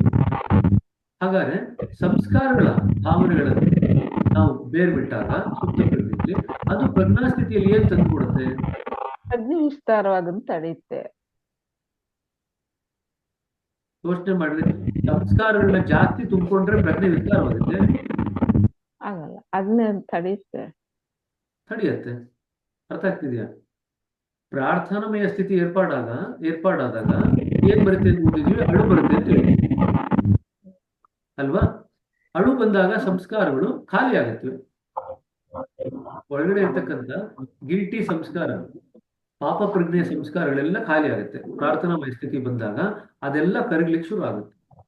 ಆಗ ಸಂಸ್ಕಾರಗಳ ಭಾರ ಕಡಿಮೆ ಆಗುತ್ತೆ. ನೀವು ನೋಡಿದಿರ ಹತ್ತಿಲ್ಲ ಅಂತಂದ್ರೆ ಇವತ್ತು ಹತ್ತು ನೋಡ್ರಿ, ಹತ್ತ ಮೇಲೆ ಹೃದಯ ಹಗುರ ಅಂತ ಅನ್ಸುತ್ತೆ. ಅನುಭವ ಇದೆಯಾ ಎಲ್ರಿಗೂ? ಅಳೋಕ್ ಮುಂಚೆ ಹೃದಯ ಭಾರ ಅಂತ ಅನಿಸ್ತಿರುತ್ತೆ, ಹತ್ತಾದ್ಮೇಲೆ ಹೃದಯ ಹಗುರ ಅಂತ ಅನಿಸುತ್ತೆ ಸಾಮಾನ್ಯವಾಗಿ. ಆದ್ರೆ ದೊಡ್ಡವರಾದ್ಮೇಲೆ ನಾವ್ ಯಾರು ಅಳದೇ ಇಲ್ಲ ಬಿಡ್ರಿ, ಅಲ್ವಾ? ಅಳ್ಬೇಕಂದ್ರೆ ನಾವು ಸಿನಿಮಾ ತಾರೆ ಇರ್ತಾರೆ, ಗ್ಲಿಸರಿನ್ ಹಾಕೊಂಡ್ರೆ ಅಳು ಬರುತ್ತೆ ಅಷ್ಟು ಆರ್ಟಿಫಿಷಿಯಲ್ ಆಗಿ. ಸೊ ನೀವು ಮನೇಲಿ ಕೂತ್ಕೊಂಡು ಸಿನಿಮಾ ತಾರೆ ಇರ್ತಾರ ಭಗವಂತನ ಮುಂದೆ ಆಕ್ಟಿಂಗ್ ಮಾಡ್ಬೇಕು ಅಂತಂದ್ರೆ ಗ್ಲಿಸರಿನ್ ಹಾಕೊಂಡು ಬೇಕಾದ್ರೆ ಅಳ್ಬಹುದು, ಕೃತಕವಾಗಿ ಅಳ್ಬಹುದು. ಅಳು ಬರುತ್ತೆ ತಪ್ಪೇನಿಲ್ಲ. ಹಾಗೆ ಬರುತ್ತೆ ಅಳು. ಬರುತ್ತೆ brother. ಅಳು ಬರುತ್ತೆ ಹೆಣ್ಮಕ್ಳಿಗೆ. ಹಾ- ಗಂಡ್ಮಕ್ಳಿಗೆ ಹಾಗೆ ಸ್ವಲ್ಪ ಬರುತ್ತೆ ಅಳು. ಇದಕ್ಕೆ ಭಾವನೆಗಳು ಜಾಸ್ತಿ ಪರವಾಗಿಲ್ಲ. ಇರುತ್ತೆ. ಏನೋ ಒಂದ್ ಚಿಕ್ಕ ವಿಷಯ ಬಂದ್ರೆ ಜನರಲಿ ಹೆಣ್ಮಕ್ಳಿಗೆ ಬೇಗ ಅಳು ಬರುತ್ತೆ. ಹೌದು. ಅದಕ್ಕೆ ಹೆಣ್ಮಕ್ಳು ಜಾಸ್ತಿ ಎಷ್ಟೊಂದು ವಿಚಾರನ ಹೃದಯದಲ್ಲಿ ಅವ್ರು ಗಟ್ಟಿಯಾಗಿ ಹಿಡ್ಕೊಳ್ಳೋವರೆಗೂ ಕೂಡ ಅದು ಕೂತ್ಕೊಳ್ಳಲ್ಲ, ಅವರಲ್ಲಿ ಹೊರಟೋಗುತ್ತೆ. ಬಟ್ ತುಂಬಾ ಭಾವೋದ್ರೇಕದ ಸ್ಥಿತಿಗೆ ಹೋಯಿತು ಅಂತಂದ್ರೆ ಅಳು ಬರುತ್ತೆ ಬೇಗ ಅಂತ ಹೇಳಿ ಅವಾಗ ಸಂಸ್ಕಾರಗಳನ್ನ ಜಾಸ್ತಿ ಮಾಡ್ಕೊಳ್ತೀವಿ. ಆ ಅಳುನ ಸರಿಯಾದಂತ ರೀತಿಯಲ್ಲಿ ಉಪಯೋಗಿಸ್ಕೋಬೇಕು. ಭಾವೋದ್ರೇಕದ ಸ್ಥಿತಿ ನಿರ್ಮಾಣ ಮಾಡ್ಕೊಳ್ಳಿಕ್ಕೆ ಅಳುನ ಉಪಯೋಗಿಸ್ಕೊಂಡ್ರು ಅಂದ್ರೆ ಸಂಸ್ಕಾರಗಳು ಜಾಸ್ತಿ ಆಗುತ್ತೆ. ಅದೇ ಅಳುನ ಪ್ರಾರ್ಥನಾಮಯ ಸ್ಥಿತಿ ನಿರ್ಮಾಣ ಮಾಡ್ಕೊಳ್ಳಿಕ್ಕೆ ಉಪಯೋಗಿಸ್ತು ಅಂತಂದ್ರೆ ಸಂಸ್ಕಾರಗಳು ಕಡಿಮೆ ಆಗುತ್ತೆ. ಈಗ ಜ್ಞಾಪಕ ಇಟ್ಕೊಳ್ರಿ, ಅಳ್ತೀನಿ ಅನ್ನೋದಾದ್ರೆ ಭಗವಂತನಿಗೋಸ್ಕರ ಮಾತ್ರ ಅಳ್ಳಿರಿ. ಗಂಡ ನನ್ನ ಮಾತು ಕೇಳಲಿಲ್ಲ, ಮಕ್ಕಳು ನನ್ನ ಮಾತು ಕೇಳಲಿಲ್ಲ, ಸಂಸಾರದಲ್ಲಿ ನನ್ನ ಯಾರ ಮಾತು ಕೇಳ್ತಾ ಇಲ್ಲ ಅಂತ ಹೇಳಿ ಹತ್ಕೊಂಡ್ರೆ ನಿಮ್ ಸಂಸ್ಕಾರ ಜಾಸ್ತಿ ಆಗುತ್ತೆ, ಅಷ್ಟೇ, ಬೇರೆ ಏನಾಗಲ್ಲ. ಅರ್ಥ ಆಗ್ತಿದ್ಯಾ? ಅದು ಯಾವುದು ನನ್ನ ಆಸೆ ಪೂರ್ತಿ ಆಗಲಿಲ್ಲ, ನಾ ಈ ಸಿನಿಮಾ ನೋಡ್ಬೇಕಂತಿದ್ದೆ, ಆ ಸಿನಿಮಾ ನೋಡೋಕ್ಕಾಗಲಿಲ್ಲ, ಅಯ್ಯೋ ಇವತ್ತು ನಾನು ಎಲ್ಲೋ ಹೊರಗಡೆ ಹೋಗಿದೆ, ನನ್ನ ಫೇವ್ರೆಟ್ ಸೀರಿಯಲ್ ಮಿಸ್ ಆಗೋಯ್ತು ಅಂತ ಹತ್ಕೊಂಡ್ರೆ ಪ್ರಯೋಜನ ಇಲ್ಲ. ಅದೆಲ್ಲ ಸಂಸ್ಕಾರಗಳನ್ನ ಜಾಸ್ತಿ ಮಾಡುತ್ತೆ. ಸಂಸ್ಕಾರಗಳನ್ನ ಕಡಿಮೆ ಮಾಡುವಂತ ರೀತಿಯಲ್ಲಿ ನಾವು ಅಳುನ ಉಪಯೋಗಿಸ್ಬೇಕು. ಅದು ಒಂದು ವಿದ್ಯೆ. ಗೊತ್ತಾಯ್ತಾ? ಸರಿ, ಎಲ್ರೂ ಅಳ್ತೀವಿ ಅಂತ ಹೇಳ್ತಾ ಇದ್ದೀರಾ, ಇಲ್ಲಿ ಅಳೋದು ಬೇಡ. ನೀವು ಒಬ್ಬರೇ ಇದ್ದಾಗ ಭಗವಂತನ ಮುಂದೆ ಹತ್ಕೊಂಡ್ರಿ ಸಾಕು, ಸರಿನಾ? ಸರಿ, ಇನ್ನೂ ಈ ಪ್ರಶ್ನೆಗೆ ಉತ್ತರ ಬರಲಿಲ್ಲ. ಈ ಪ್ರಶ್ನೆ ಅವಲೋಕನ ಮಾಡ್ಕೊಳ್ರಿ. ಸುಪ್ತ ಪ್ರಜ್ಞೆ ಭಾವನೆಯ ಯಾವುದು? ನಮ್ಮ ಭಾವನೆಗಳ ಭಾಷೆ ತಿಳಿದಿದೆ. ಹೃದಯ ಭಾವನೆಯ ಅಂಗ. ಹಾಗಾದ್ರೆ ಹೃದಯ ಎಲ್ಲಿದೆ?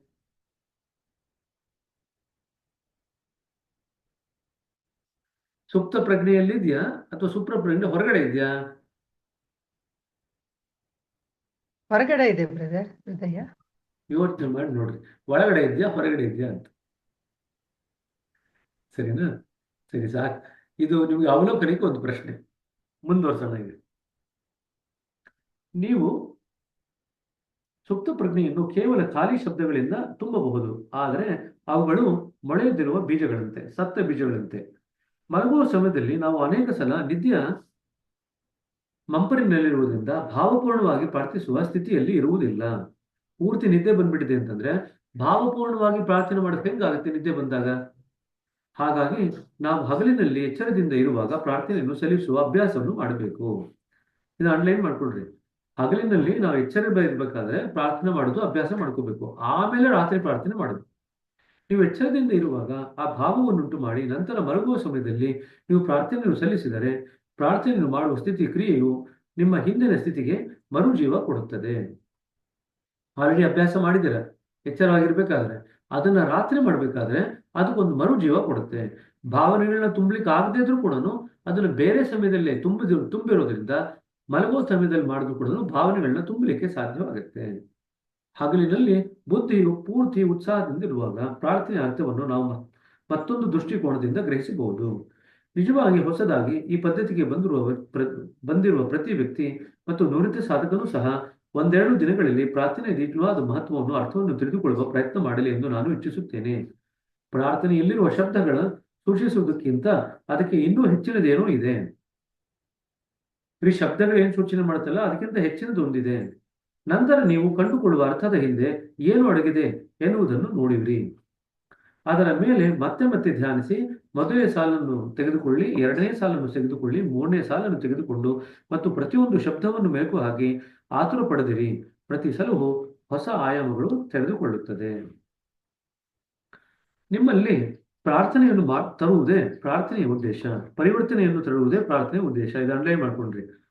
ಪ್ರಾರ್ಥನೆ ಸರಿಯಾಗಿ ಮಾಡ್ತು ಅಂತಂದ್ರೆ ಅದು ನಮ್ಮಲ್ಲಿ ಪರಿವರ್ತನೆ ತರಬೇಕು. ಸಾಧಾರಣವಾಗಿ ಜನರು ತಾವು ಪ್ರಾರ್ಥನೆ ಮಾಡದ ಸಲುವಾಗಿ ಪರಿವರ್ತನೆಯು ಮೇಲಿಂದ ಬರುವುದೆಂದು ಯೋಚಿಸುತ್ತಾರೆ. ನಾವು ಇಲ್ಲಿ ಯಾರಿಗೋ ಪ್ರಾರ್ಥನೆ ಮಾಡ್ತೀವಿ, ಪರಿವರ್ತನೆ ಮೇಲಿಂದ ಬರುತ್ತೆ ಅಂತ ಅನ್ಕೊಳ್ತಾರೆ.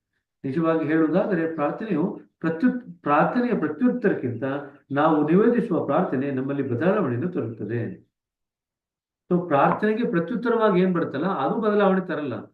ನಾವು ಯಾವ ರೀತಿ ಪ್ರಾರ್ಥನೆ ಸಲ್ಲಿಸ್ತೀವಿ ಅದು ಬದಲಾವಣೆಯನ್ನು ತರುತ್ತೆ. ಈ ಪರಿವರ್ತನೆ ನಾವು ಪ್ರಾರ್ಥಿಸುವ ಕ್ಷಣದಲ್ಲಿಯೇ ನಡೆಯುತ್ತದೆ. ನೋಡಿ, ನಿಜವಾದ ಪ್ರಾರ್ಥನೆ ತನಗೆ ತಾನೇ ಉತ್ತರವನ್ನು ಕೊಡುತ್ತದೆ. ಆನ್ಲೈನ್ ಮಾಡ್ಕೊಡ್ರಿ.